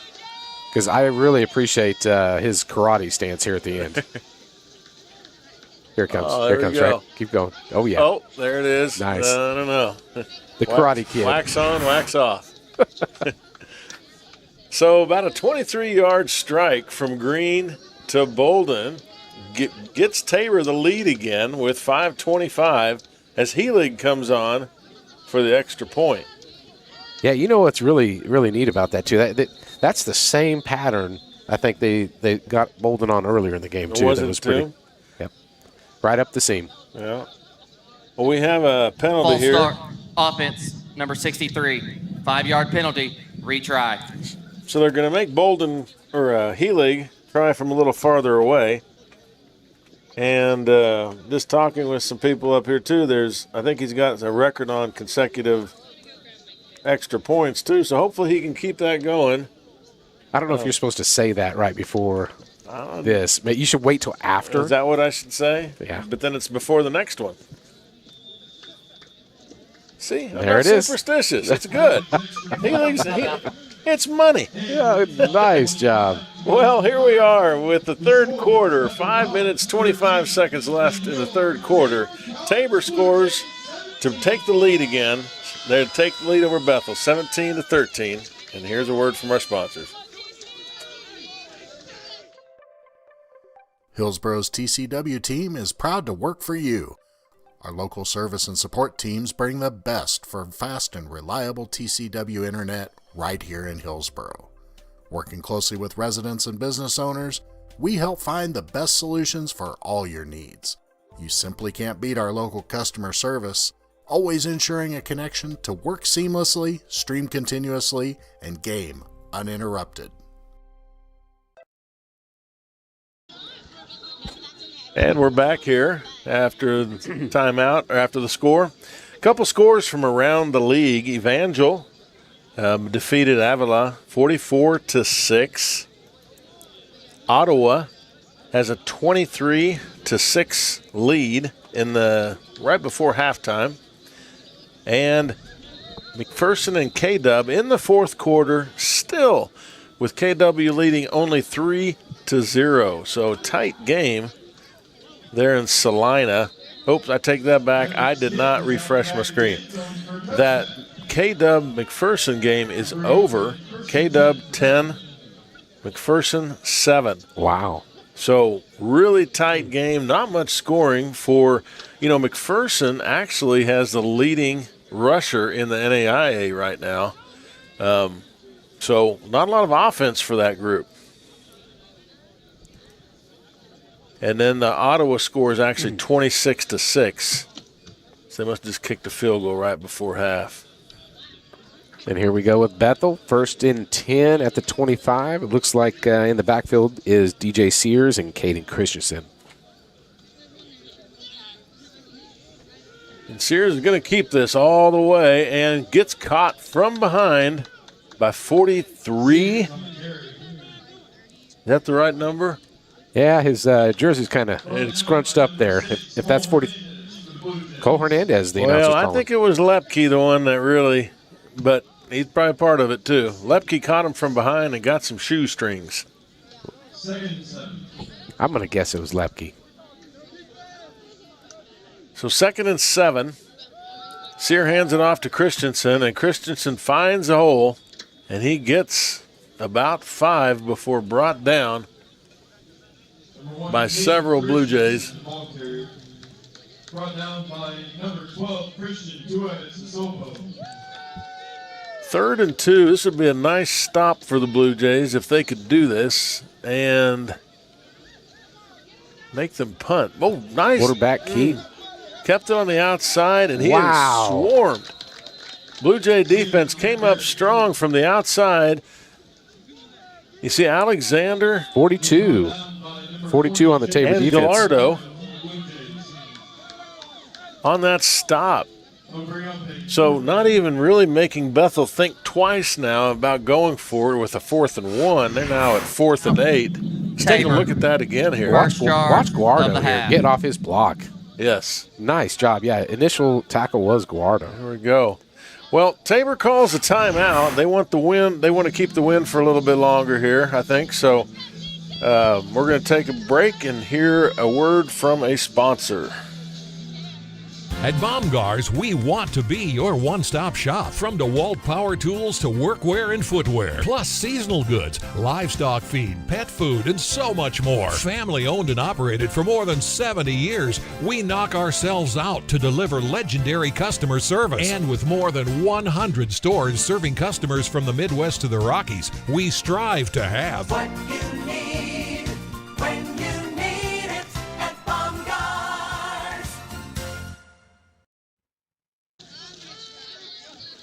Quick timeout for the Blue Jays, and Bethel's going to be punting into the wind with Jackson Walker from West Jordan, Utah. File deep. If we watch that ball, it's been curving in the air because of the wind. And it's doing the same thing again here. That was amazing. It floated up there for a little bit. Yes, it did. It just hung there and then started to go backwards. So just a short punt there for the Threshers. And Blue Jays are going to get the ball on the short side of the field. About hopefully 47. 47-yard line. Hopefully get a good drive in before the end of the third quarter and they lose the wind at their back. Once again, a warm day here in Hillsboro, but it's not unequal for anybody. They all have the same temperature, so got to face it. Greenback has some time, finds Williams out to the right side before he is swarmed by several Threshers there. I can't even hold. Say Driscoll was in on that, and Pickard, along with Bennett, was close. It was a good pickup at 4 yards, though, by Tabor. It was. Greenback again, throws the deep ball, looking for Hill down the sideline. Covered well by Sanders, and that ball a little deep. Now we have a helmet come off of one of our linemen, so the rule is if the helmet comes off, they've got to take a playoff. They can't stay in the game. Looks like Cal Pekolsky from Lee Summit, Missouri. Lost his helmet on that. That's right. Looks like Curry comes in for him on the right tackle. With a 3rd and 6. Greenback to pass again, rolls out, finds a man. Oh, Whoa. He had File. File was there. Overthrew him a bit, but he was under pressure by Miller and trying to think who 45 was there. Sorry about that. Miller and Monteith were chasing him. Take another look at that here. Just how close was this? No, Miller was coming up fast. Yep. I'd want him to get rid of it too. Looks like Tabor's going to go ahead and punt. 4th and 6. Most of these others, with the wind at our back, it seems like touchback is inevitable. We'll spend a lot of time trying to do. There we go. It landed at the one, landed where he wanted, but didn't stop there. So we're going to come back to the 20 for the Bethel offense as they come back out on the field. Tabor still holding the lead with 3:11 left in the third quarter. 17-13 as we switch sides. You know, a name we haven't seen today, and like I said earlier, I don't know if Courtney Craig is injured or where he's at, but I haven't seen his number out there at all today. And he is one of the preseason all-conference picks for the Blue Jays, along with Gardner on the defensive side. Tabor makes a shift as Bethel snaps the ball, hands it off to Greider, weaves his way for almost 10, and there's going to be a flag as Gibbs takes him down after a 10-yard gain. I think we're going to have a late hit on Bethel is what I'm guessing, because it looked like Gardner was kind of excited about that. So he got pushed over the pile.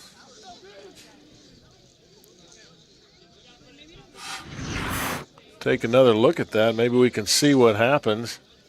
Kind of catch Tabor off guard on a shift. There we get the tackle. Oh, there's an offensive lineman giving an extra push there. So that's going to back up. Result of the play is a first down. After the play was over, personal foul, unnecessary roughness, offense, number 67. Be 15-yard penalty from the end of the run. It'll be 1st and 10, Bethel. Looks like number 67, Kanan Wade. Kanan Wade had that, and it's kind of hard for an offensive lineman. You got to admit, when your job is to go downfield and block and keep blocking. Yeah. And then sometimes whether you see it or not, who knows? Maybe he meant, I don't know. But yeah, you can't get fault caught him with that. Can't fault him. Didn't look like any kind of cheap shot or anything like that. He just kept wanting to do his job. Yep. So 1st and 10, but farther back. Handoff to Scott Greider, and he is met by Ross. Ross comes up quick. Yeah, Kendall Ross. He's brought down by number 30. So yeah, if he's not up in the top 5 for tackles in Tabor, my tallies are way off. That's what it looks like I have. I'm not going to question your counting skills, but I think you're right. They're not very good. He's been in the mix quite a bit today. So we got 2nd and 10. Quick pass out to number 4. Driven out by Allen. That pass was my only 4 I've got is Pickard. Yeah, I'm not finding another 4 either. So I don't know if he's playing 2 ways or it's a different number. It's possible he's playing 2 ways.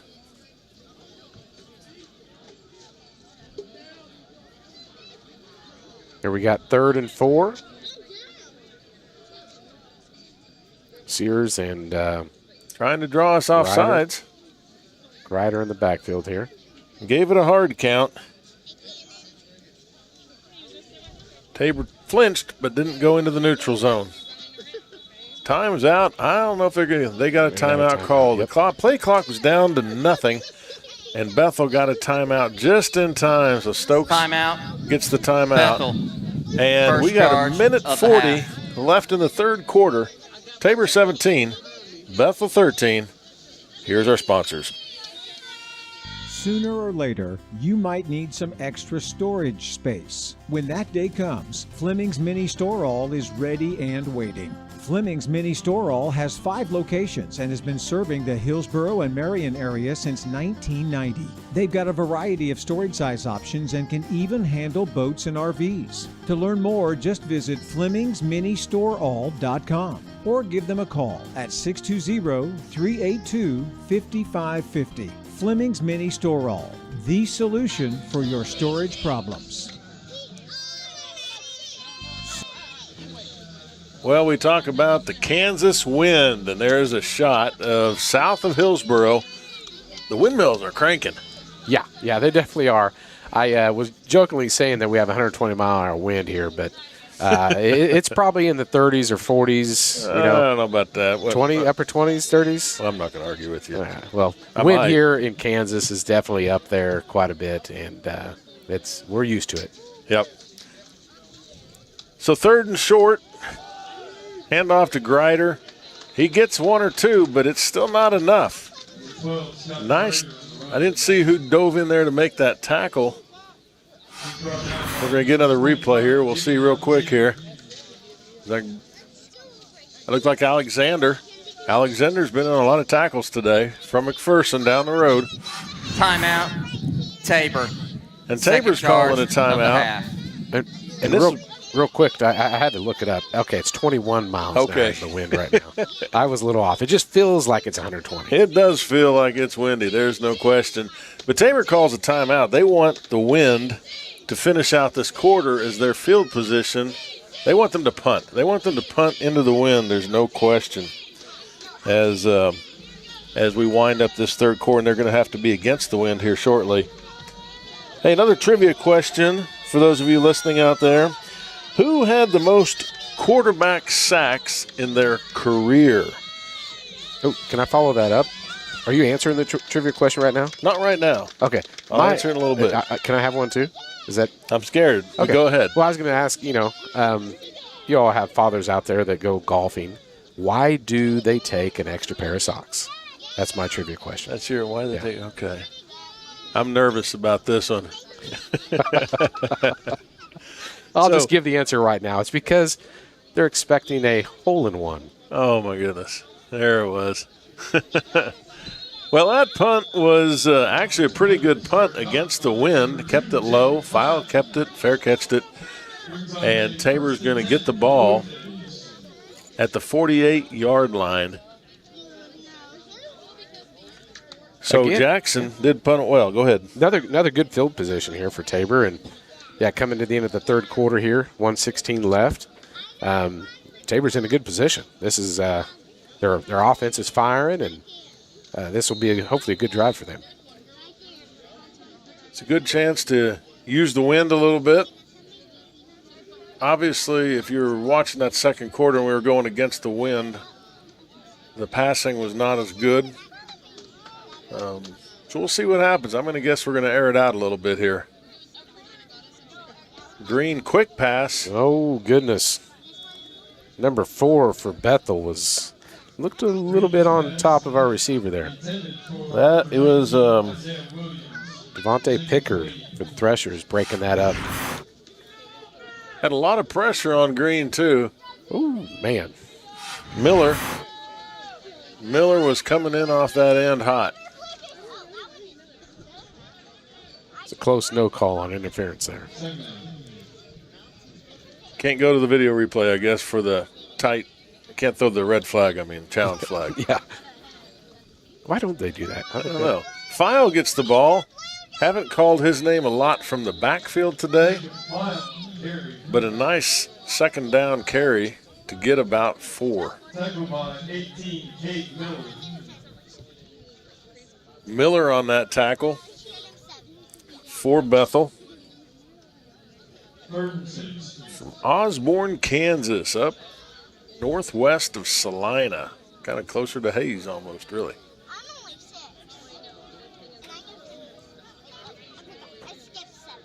Here we got 3rd and 6. Green dropping back to pass. Just a bit outside. Him and his receiver weren't on the same page on that one. Isaiah Williams. Intended for number 19, Isaiah Williams, is incomplete. He went in. Green threw it a little bit out. So we've got 4th down. I guess the good side is we've got the wind to punt yet. If we could get a nice corner punt here with Smith and put it inside the 10, would be an ideal situation as Madison is back deep.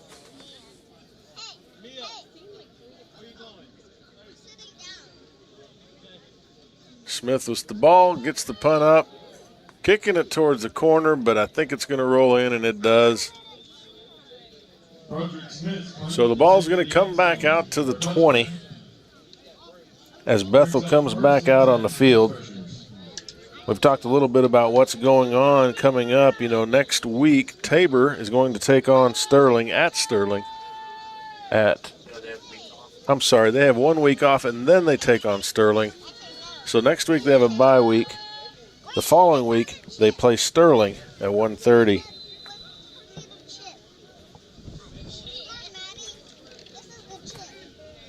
Bethel has the ball. It looks like Christensen is the back.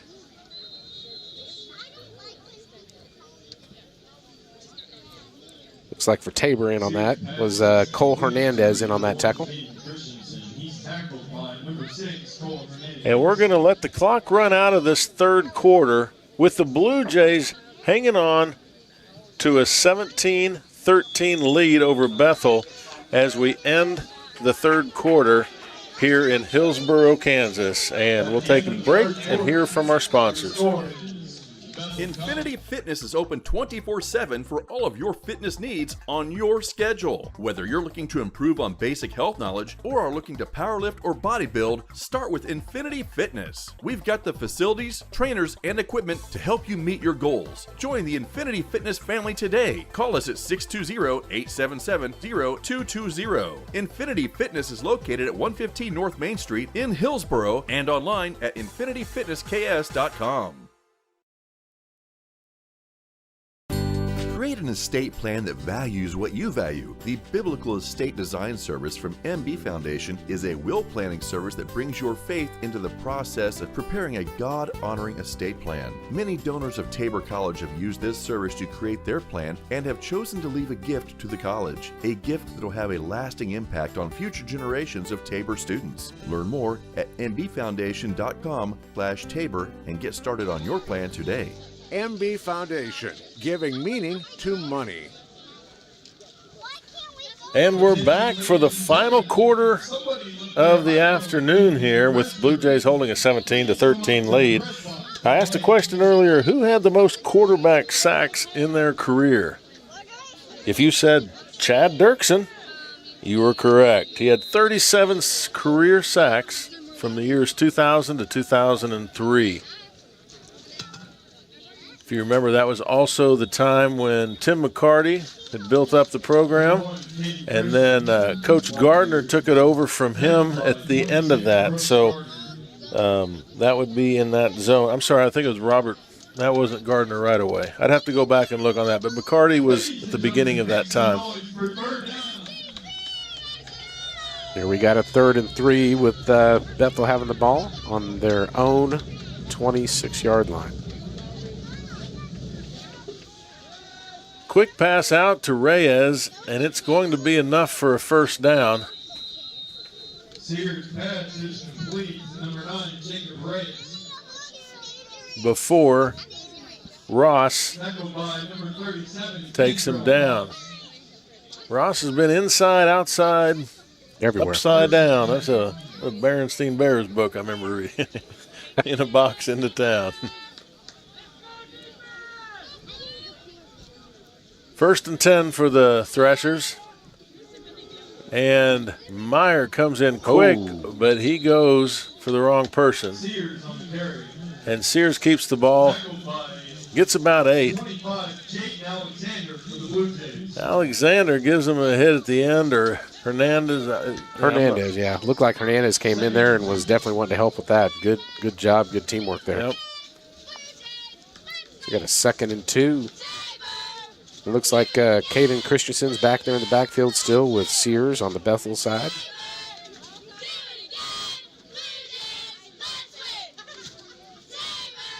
Montero in motion, gets the ball, weaves his way, still on his feet, evading tacklers, finally brought down by Alexander, I think, again. Nice run by Quintero, though. Well, that reminded me of when he was in high school at Haven. He was tough to stop, and he showed a little bit of that right there. Not good for Tabor, obviously. So nope. 1st and 10 at the Tabor 38. Let's go again. This time Sears, almost brought down by Gardner in the backfield. Sears escapes, but not before Jackson takes him down. Looks like for about a yard loss. I believe that's Martavian Jackson in on that to help with the tackle. Man, Gardner was right there. Yep, Martavian Jackson finishes that up. Yeah, Gardner did a good job. Yep. Without that pressure, it could have been a lot different play too, so that's still a good thing. Christensen on the carry. Great job by a Tabor, looks like a D end. Looks like Meyer and Gardner and Boone all coming out of that pile. Watch number 90. Is it 90? Yep, 90. That's Get off Meyer. of his block. That's a good job by 90. He did a nice job there. Squeezing that gap in there. Big third down for the Blue Jay defense. Pressure on Sears. Looks like a screen pass up the middle. Completed, and Gardner takes him down. He says he's got the ball, but I think the officials are going to call him down. Somehow in that tackle, Gardner pulled the ball away from Madison. Had Von Madison on that screenplay. Take a look at that again. You can see that screen, number 2. Oh, it was almost picked up by Ross right away, but we used to call that a middle screen or a tunnel screen. Yeah. Gardner and Tua Sosopo are right there. Okay. Fourth down. Sears going to keep it, and there's no one.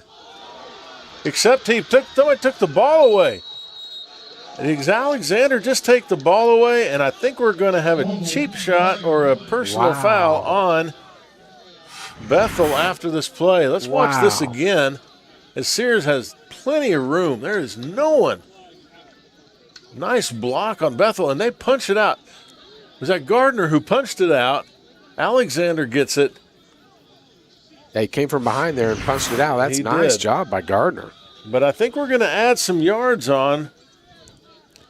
This is a hard call. I'm interested to see what they're going to do. I know it looked like a more of a hard hit, but I didn't see any use of the top of his helmet or his helmet at all. Well, it might just be one they say was too far away from the play to matter.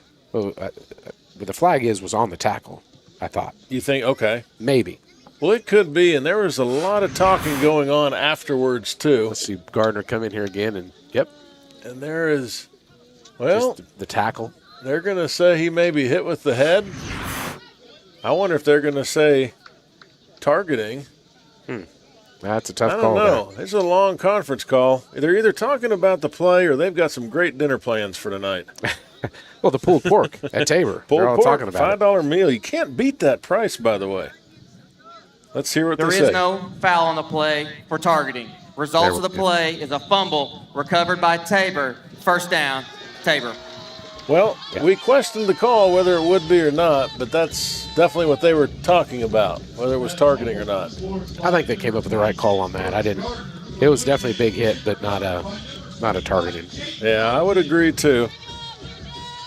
Big fumble. Big recovery turnover there. This is number 2 turnover for Bethel, I believe. Is that right, Robert? That might be right. I can look online here for the stats. Be interesting if that was the tell of the game a little bit. Turnovers are definitely a hurt to a team. Definitely. He's got some time in the middle. Finds a wide open Hill in the middle. Nice play for Hill.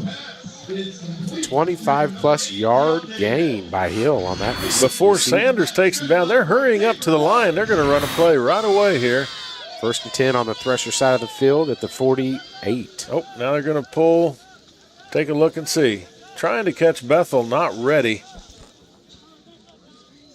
Like I said, when they do that, they have preset plays so that if the defense isn't in position, they can just snap it, and everybody should know what to do.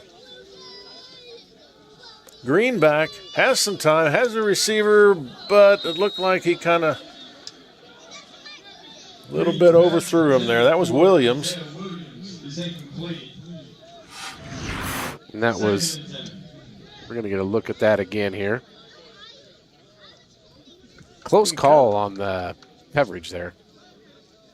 But the ball was kind of a little too far maybe for any kind of interference there. A little miscommunication on right where they wanted to be. 2nd and 10 here for the Blue Jays. Cover on that last play, Brendan Sanders did a good job. Yep. Greenback, a lot of pressure. Another drop by Bolden. A couple balls that have went through his hands today on these quick outs.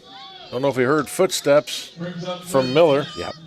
That would have been, at the most, maybe a gain of 1.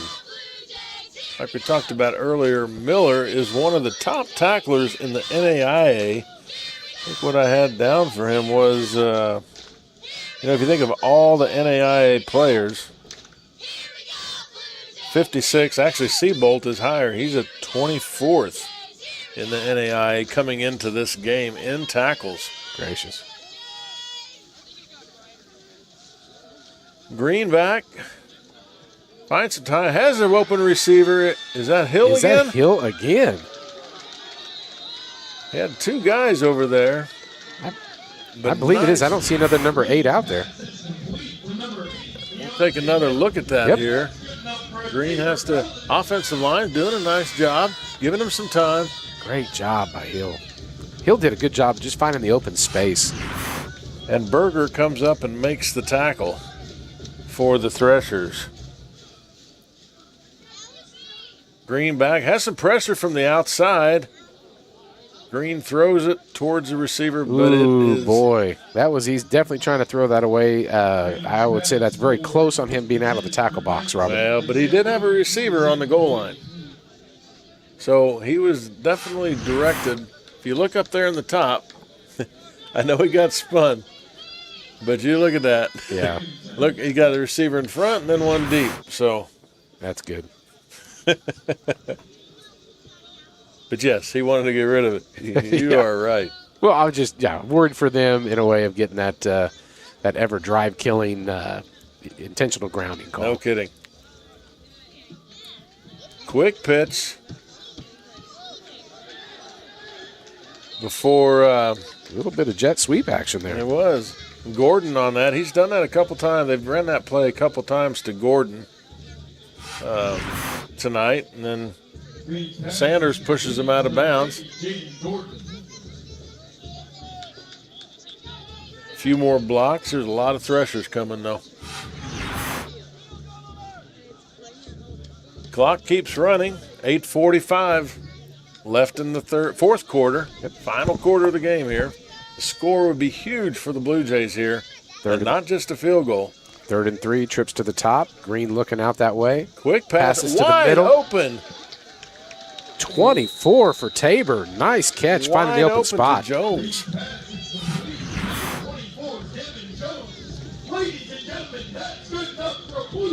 Coming in, I think that's Berger again. We've called Berger's name a lot in the back there. That's not always good when your safeties and corners are making all the tackles. Definitely not.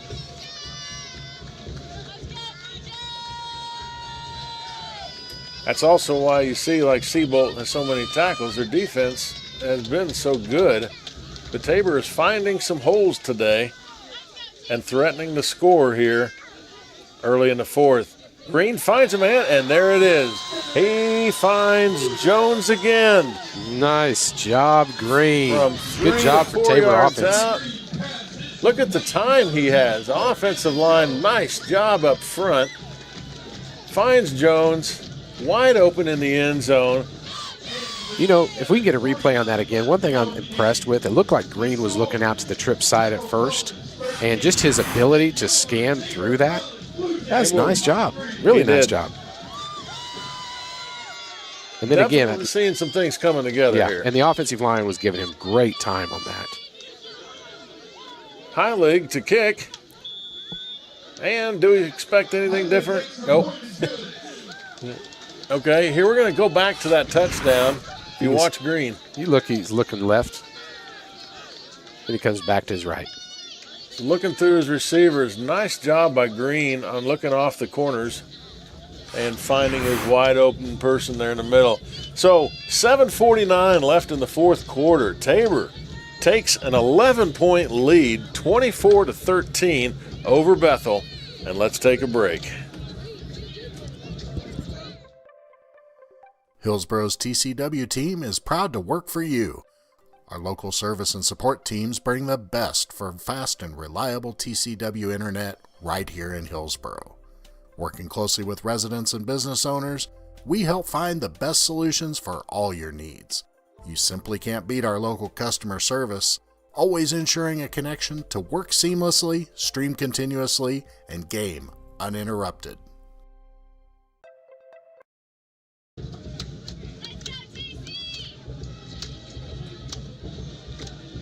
And we're back here in the fourth quarter, 7:49 left.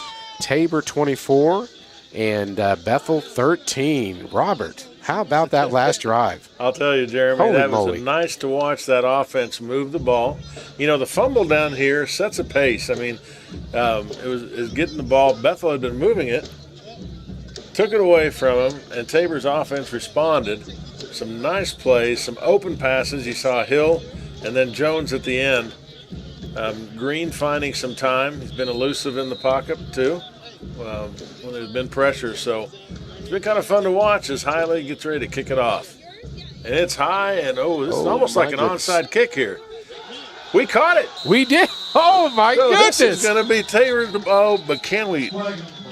We'll be curious what this flag is. It was thrown from a long ways away.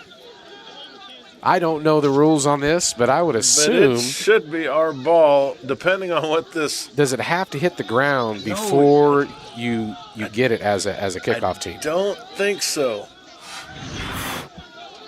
So watch this again. Where the camera's looking deep. He just goes and catches it. But the flag comes from way in the back, and High League is saying it's against them. So what a turn of events here. If this happens, we're going to wait to see as they talk about again. Yeah, I've seen pooch kicks before that are short like that, and we've caught them, and it would be the kickoff team's ball or that team's ball. Well, I'd be real curious to talk to Coach Gardner if that was a planned kick or if it was just the wind. I mean, I know he can kick it farther than that. He's got the leg to do that, even against the wind. But yeah, that would be cool. That's pretty smart of Gardner if he planned that. And the officials really discussing it, making sure they've got their rules down right. Like I said, I don't know what this guy was throwing, but High League walking off the field was pointing towards Bethel. Bethel's offense is on the field. So we're waiting to see what happens here. I don't see the officials pulling out their phones yet and Googling this. So well, we'll find out here. It's our ball. There is no penalty for kick catch interference. First down, Tabor. Wow, yes. Big This is amazing. Big play for Tabor. Hustling down, and if you've watched the punts all night, they've been stopping in the air and floating back, and whoever on Bethel was fair catching that, I don't think was used to that. I don't even if I saw a fair catch. He did. He waved his hand. Wave? He was going to Okay. fair catch it. However, the ball moved away. Here we go. Right there. He's fair catching it. But see, he didn't even get close to it. And there's usually a circle around the fair catch about 2 to 3 yards. But he wasn't even at the ball. Yeah, he wasn't at the ball. So if he would have been at the ball, that probably would have been a penalty. Yep. But since he was not, it's a live ball. Wow, interesting turn of events here. So we're at 7:49 left in the game. Tabor has the ball on a turnover, basically a onside kick type deal, and we're at 24-13. This is good for Tabor right now. And right now the officials, the umpire, is talking to A.B. Stokes over there because he is not very happy with the call. Of course, they want interference of being in the fair catch zone.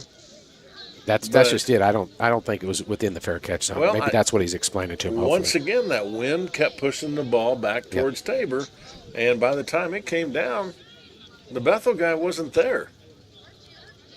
That'd be interesting to know the exact rule on that. Is it 2 yards? I think it's or 1 yard. What is it? Yeah, I don't know if there's a yardage or just giving him space to catch.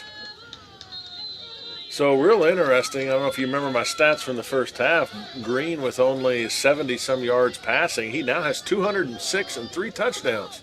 And some of that was in that last drive against the wind. Yeah. Handoff to Bolden. We're going to have a holding call, I think. Holding on the right side of Tabor's line. Brought down by Grider, and Grider's getting up slow. This is Doug Grider. And they're calling for someone to come in for him. I don't know what quite happened. Grider's kind of a force on that line, so. He might have been the one that got past one of our offensive guys and made the hold happen. Looks like Reese Bennett comes in for Doug Grider, number 91 on Bethel. From Spring, Texas. Holding, offense number 65.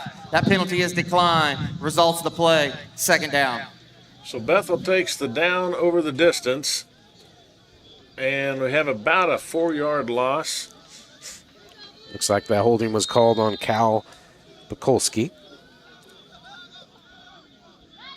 Tabor is going to probably be trying to use up most of the play clock from here on out. You got to be careful, though, as a coach, not to get too defensive and let things go. You still want to run what's doing well. Yeah. Green fires it low, but Williams comes up with it.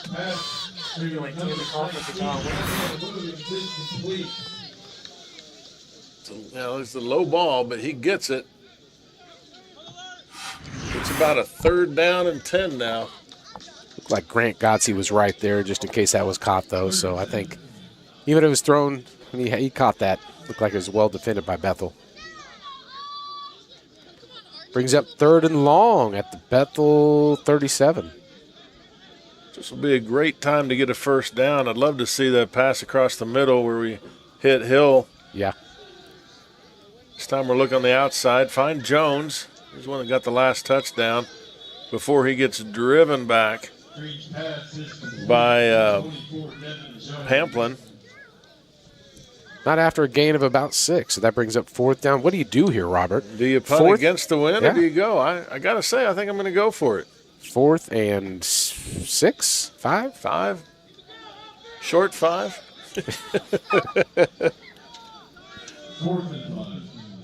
That's going to be a running joke forever. I think it will if be. we ever do this, people online are If probably. you haven't been watching, we kind of argued over whether it was a long yard, a short yard first game, and we just can't stop. People online are definitely annoyed by it by now, but Probably so. 4th down. Green gets back, drops back, has some time, finds a receiver. That is enough. Jones again. That is enough for a first down for And Tabor. they give him a mark and brought down by Pamplin again. How many receptions? Jones, the last drive, and Hill. How many receptions does Jones have now? Well, that's probably only the 5th for Jones. Hill's got about 4. Stats haven't quite updated yet, but maybe they have. Definitely both. If they have updated, that's only Jones' fourth catch. So 1st and 10 for the Blue Jays. The handoff to Bolden. I would love to see run after run after run getting 4 or 5 yards now. Looks like for Bethel, Novian Webb from Dallas, Texas was in on that. Gain of 3, 4. It looks like it. That offensive line could get a good push. That would be great for the Blue Jays as we are eyeing that first win. It's in sights now with 5 minutes and clock ticking here in the 4th quarter. Yeah, if you sense our excitement, again, Tabor hasn't had their win yet, so this would be pretty phenomenal for Tabor. Another handoff to Bolden. Tries to slip through seam before about everybody on Bethel's team makes the tackle, I think.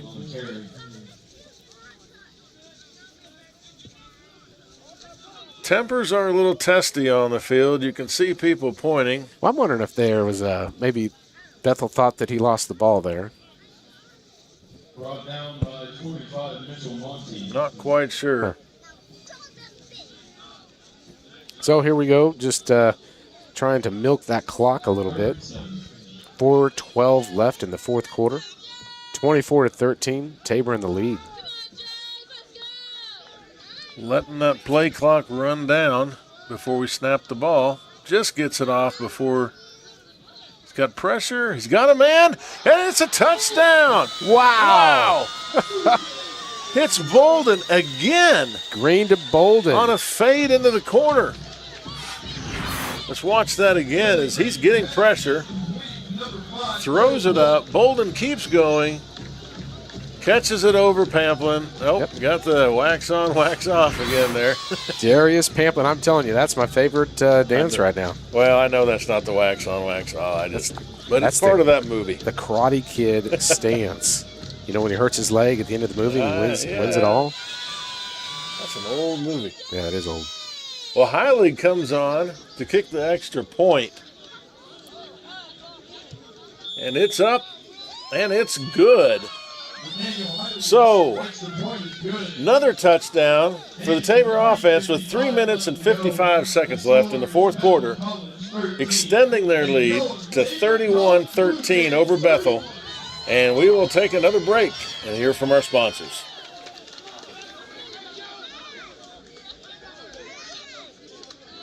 At Baumgar's, we want to be your one-stop shop. From DeWalt power tools to workwear and footwear, plus seasonal goods, livestock feed, pet food, and so much more. Family owned and operated for more than 70 years, we knock ourselves out to deliver legendary customer service. And with more than 100 stores serving customers from the Midwest to the Rockies, we strive to have What you need when you need it at Baumgart's.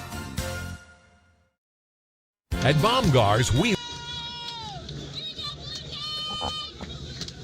Well, I'll tell you, here in Hillsboro, Kansas at Joel Weens Stadium, it's been an exciting afternoon for Blue Jay football.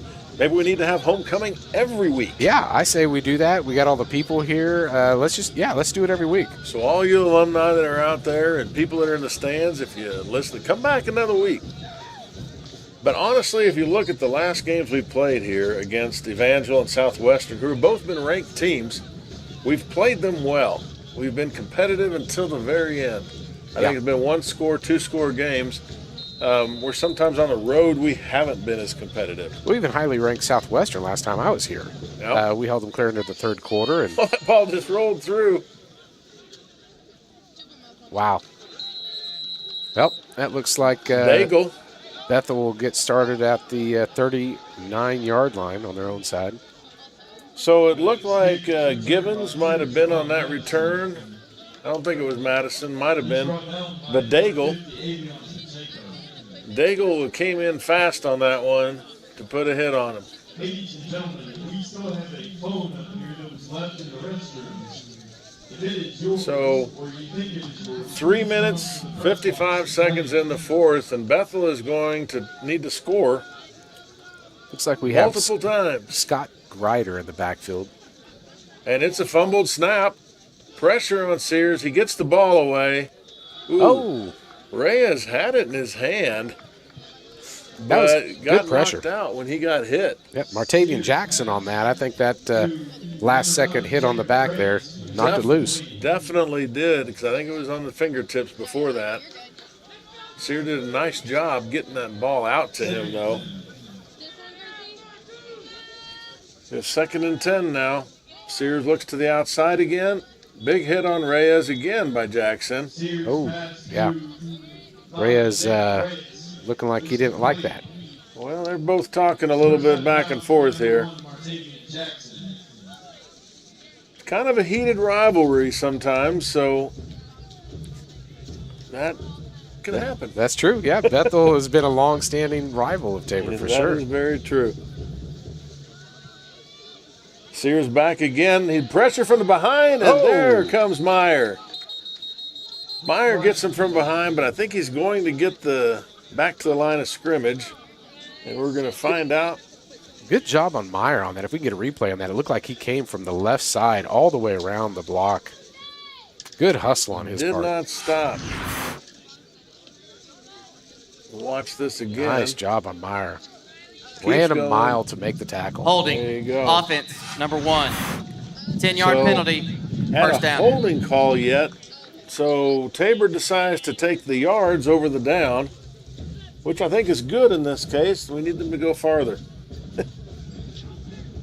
The defense has been playing well today. Yes. So far, Sears has only thrown for 100 and ran for 90. That sounds bad that I say only. But like we talked about earlier in the show, he is a dual threat for them. Ball's tipped by 42. You'd think I'd know the numbers better by now. I'm trying, but Gallardo. Look here and see the tip. Number 42. Gallardo playing inside. Oh, no, it was, looks like Gardner was up in that. Gardner was in on that. Well, Gallardo was the D tackle that came in and put the pressure on Sear.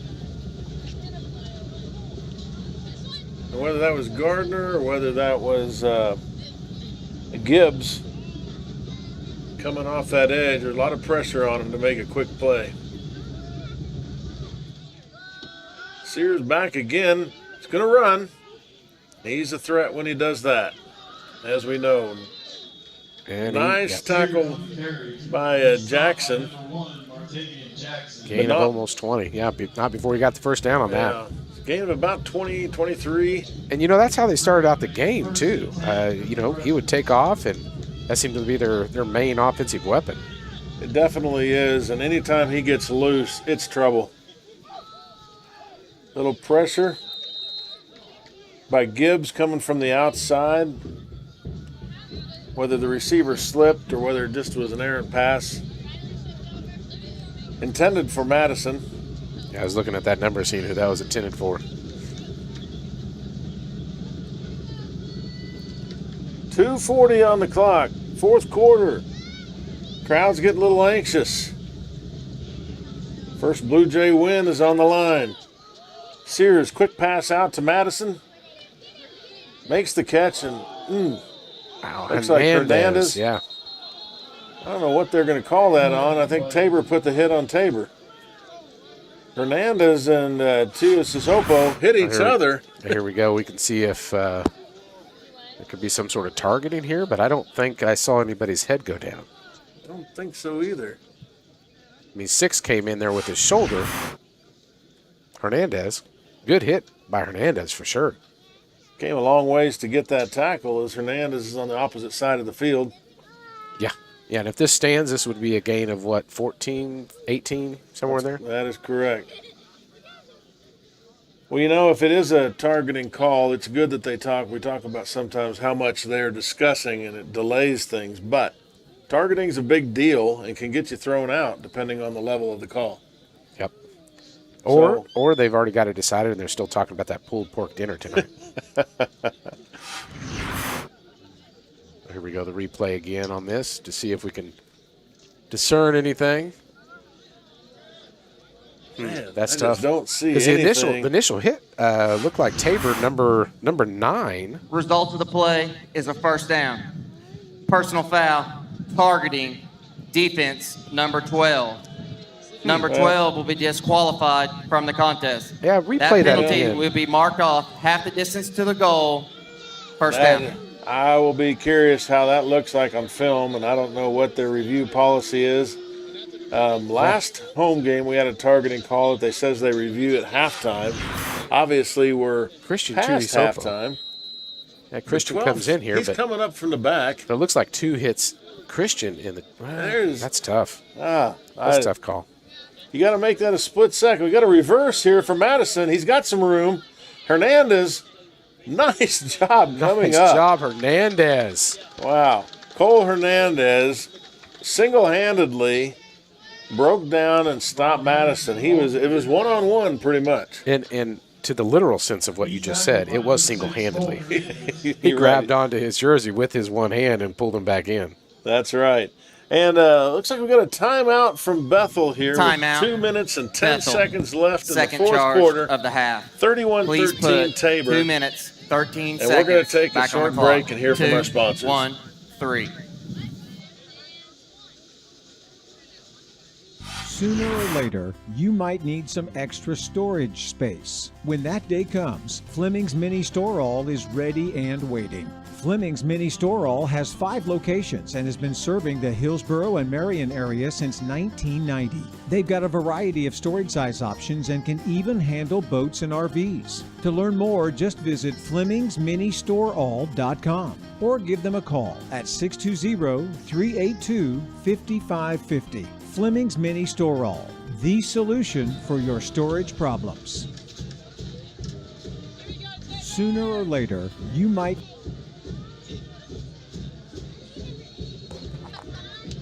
So I doubt you're just joining us now, but we did have a targeting call on Tuya Sisopo that actually got him disqualified. I know from up here in our stance in the booth, we don't agree with it. Yeah, I didn't know if we were okay to say that. I don't think they ask our opinion, though. Yeah, that's true. But we get to give our opinion. Yeah, Robert, I saw his shoulder turned on that. I just don't know. Well, I think. And I think his helmet was up. He was looking. It didn't look like he had lowered his helmet. So It's hard to say, but I'm not an official on the field. No, the main thing, though, is he's definitely a big loss defensively for Tabor. Well, Sears scrambles, gets away from 2 or 3 before Gardner finally brings him down after a gain of about 5. Ross was the start of that, but Sears broke away from him, and Gardner cleaned it up. Yep.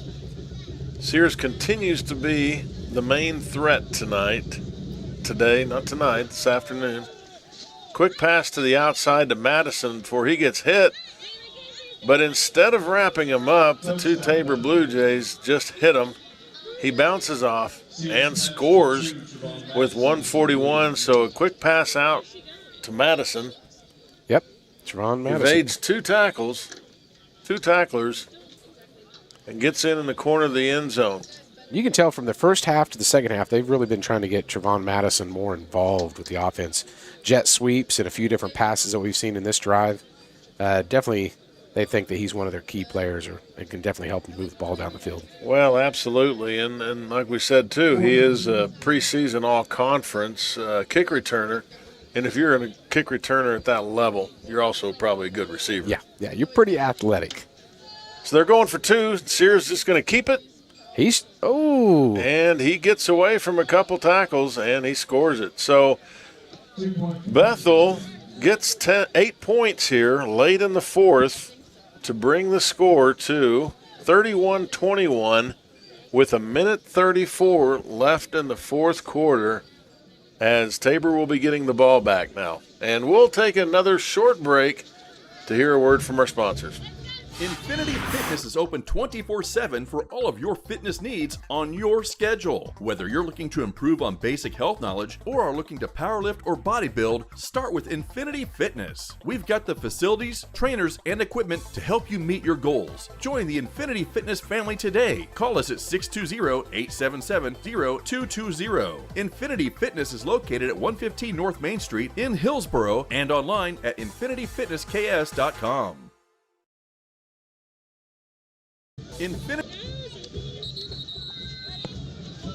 All right, we're back here in the 4th quarter with 1:34 left in the game. Tabor 31, Bethel 21, and I guess I'm gonna assume here that there's gonna be an onside.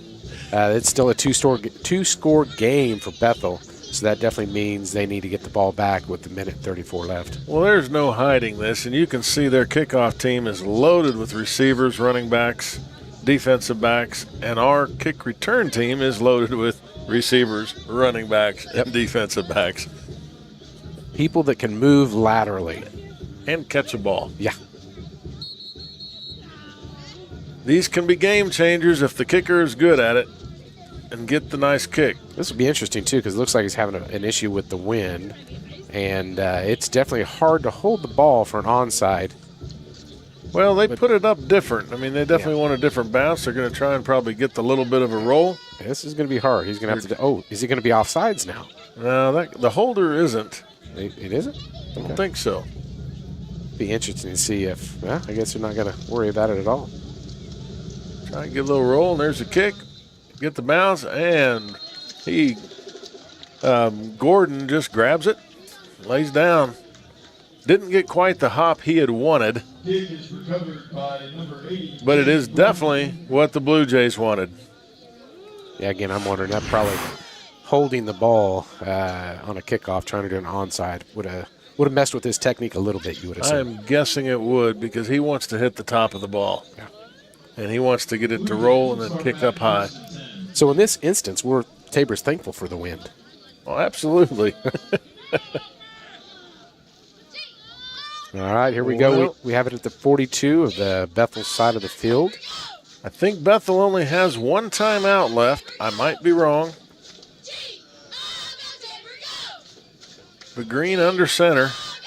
Yeah, I'm going to guess we're going to have a Bolden show for about 2 or 3 plays here. And here we have Bethel's timeout as I think this is their last timeout, having a 10-point lead. And, you know, it's been an exciting game today to watch Tabor continue. I mean, they got behind early, right before half, but then they took the lead. Final charge of the half.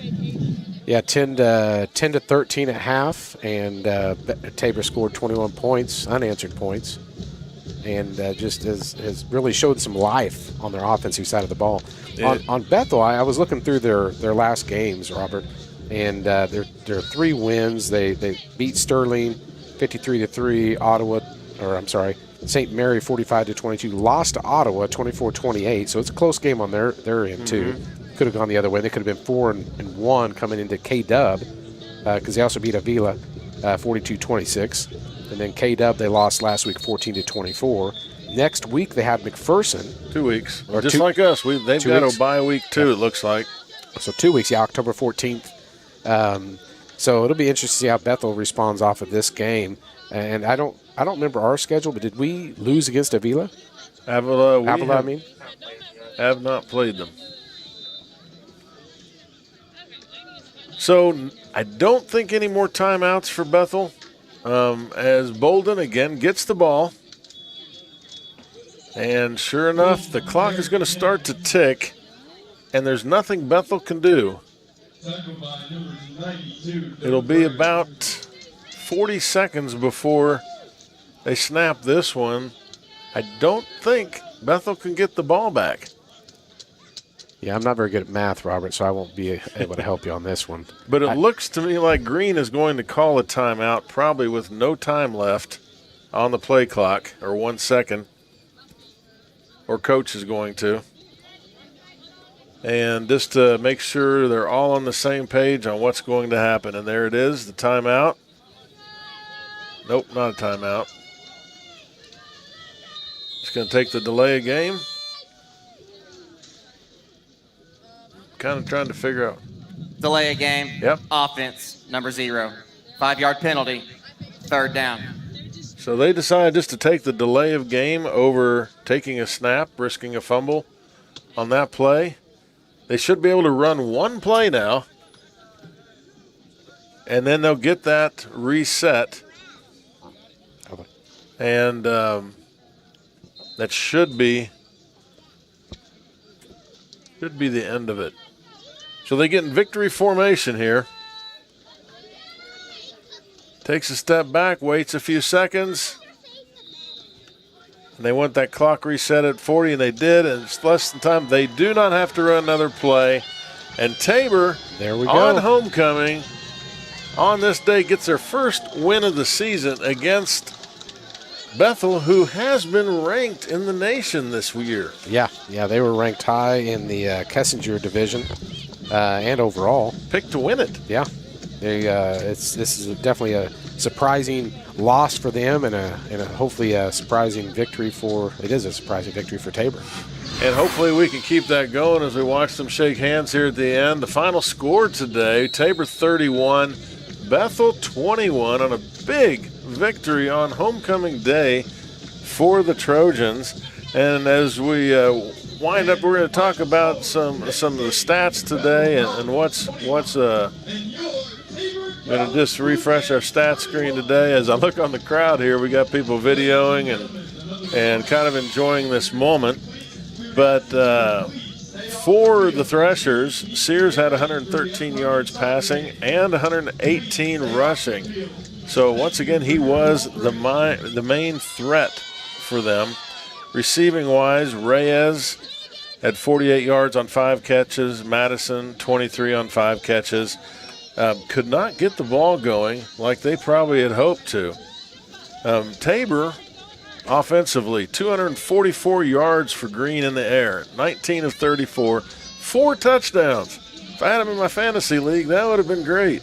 Wow. Yeah, he did an extraordinary job. And that's different than even last week. I think he had he only had like 54 yards last 4 for 17 last week. So definitely an improvement from one week to the second. And then rushing, Bolden was the main guy, 16 carries, 34 yards.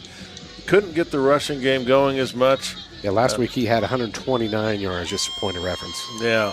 Receiving, if you watch this third and fourth quarter here, Hill and Jones had some big catches on those drives to finish up the game. Hill had four catches, 70 yards. Bolden, 4 catches, 69 yards, and 2 touchdowns. Gordon, 3, 56 yards, 1 touchdown. Jones, 4 catches, 31 yards and a touchdown, with Williams and Haynes also getting a catch or 2. Heilig, big guy today. I mean, he kicked his extra points like he's supposed to, but that field goal, I mean, he continues to set records here at Tabor and hold on to them. So that's been really fun to watch him and do mature along with this. You know, you go back to the scoring plays. If we bring it back to the first quarter, Tabor started off with that field goal by Heilig, 39-yarder, followed up by that Gordon 48-yard pass. Just 10-0 lead, end of the first quarter. It was a great start to the game before Bethel then came back in the second and scored 3 in a row on a Smith 18-yard run, Sacedo 45-yard field goal, and then a 54-yard field goal right before the half to put Bethel ahead. But then coming out in the third, Tabor put it together, got a 23-yard pass from Green, and then in the fourth quarter, it was all Tabor until here at the end when Jones had a 4-yard pass. They have an odd point in there that's not really and then Bolden, a 20-yard pass from Green. And Tabor really seemed to put things together today, Jeremy. Yeah, they really did. I think I've been impressed. We've been impressed with their defense, doing pretty well for most of the game. And today I think they really put some things together in regards to the offense, moving the ball, obviously. But you put that offense that they did today with their defense, that combination of all things firing together is definitely the story of the game. Definitely a team win for the most part. I know Green did a great job at quarterback, but you gotta hand it to the offensive line too. The Absolutely. offensive line gave him time and time again to get the ball out there, and then the receivers just finding the gaps in that Bethel defense. Did just a good job all the way around. Special teams today, great, like you said, with Heilig, and just they're really stepping it up. So hopefully this carries them into the rest of the season and helping them understand that they can win against the better teams. Absolutely. You know, a couple defensive stats here. For Bethel, Seabolt and Grider, Doug Grider, were the team leaders on the tackles with 8 and 7. For Tabor, Gardner, once again, leading in tackles, 7 solos, 3 assists for 10 total. And Alexander, Ross, Jackson, Tuya Sosopo, and Hernandez, Meyer. Some of these guys we only mentioned a couple times, but the pressure they put on the quarterback tonight was awesome for the Blue Jays and forcing some things to happen. Couple things, just a reminder, today is homecoming weekend at Tabor. If you haven't been here or you're coming over here, there's going to be a meal in the square underneath the tent over, I say the square. It's a pulled pork meal, 5 to 6 p.m. for $5. Tonight's a musical, Anastasia. I hope all the alumni are enjoying this weekend. If you look out onto the field right now, you see Tabor's crew disbanding, but you see the soccer team starting to get on the field because in just a few minutes, as soon as warm-up is done, we're going to have a women's soccer game going on out here and followed by the men's later tonight. So 2 weeks from now, both of these teams will come back on the field. They have next week off. Tabor plays Sterling. Bethel plays McPherson. Yep. And I just want to say thank you for listening today and watching. I hope you enjoyed it. It was an exciting day of Tabor Blue Jay football. And from Robert Rempel and Jeremy Gooch, I appreciate it, and thank you for watching today. Yes, thank you all very much.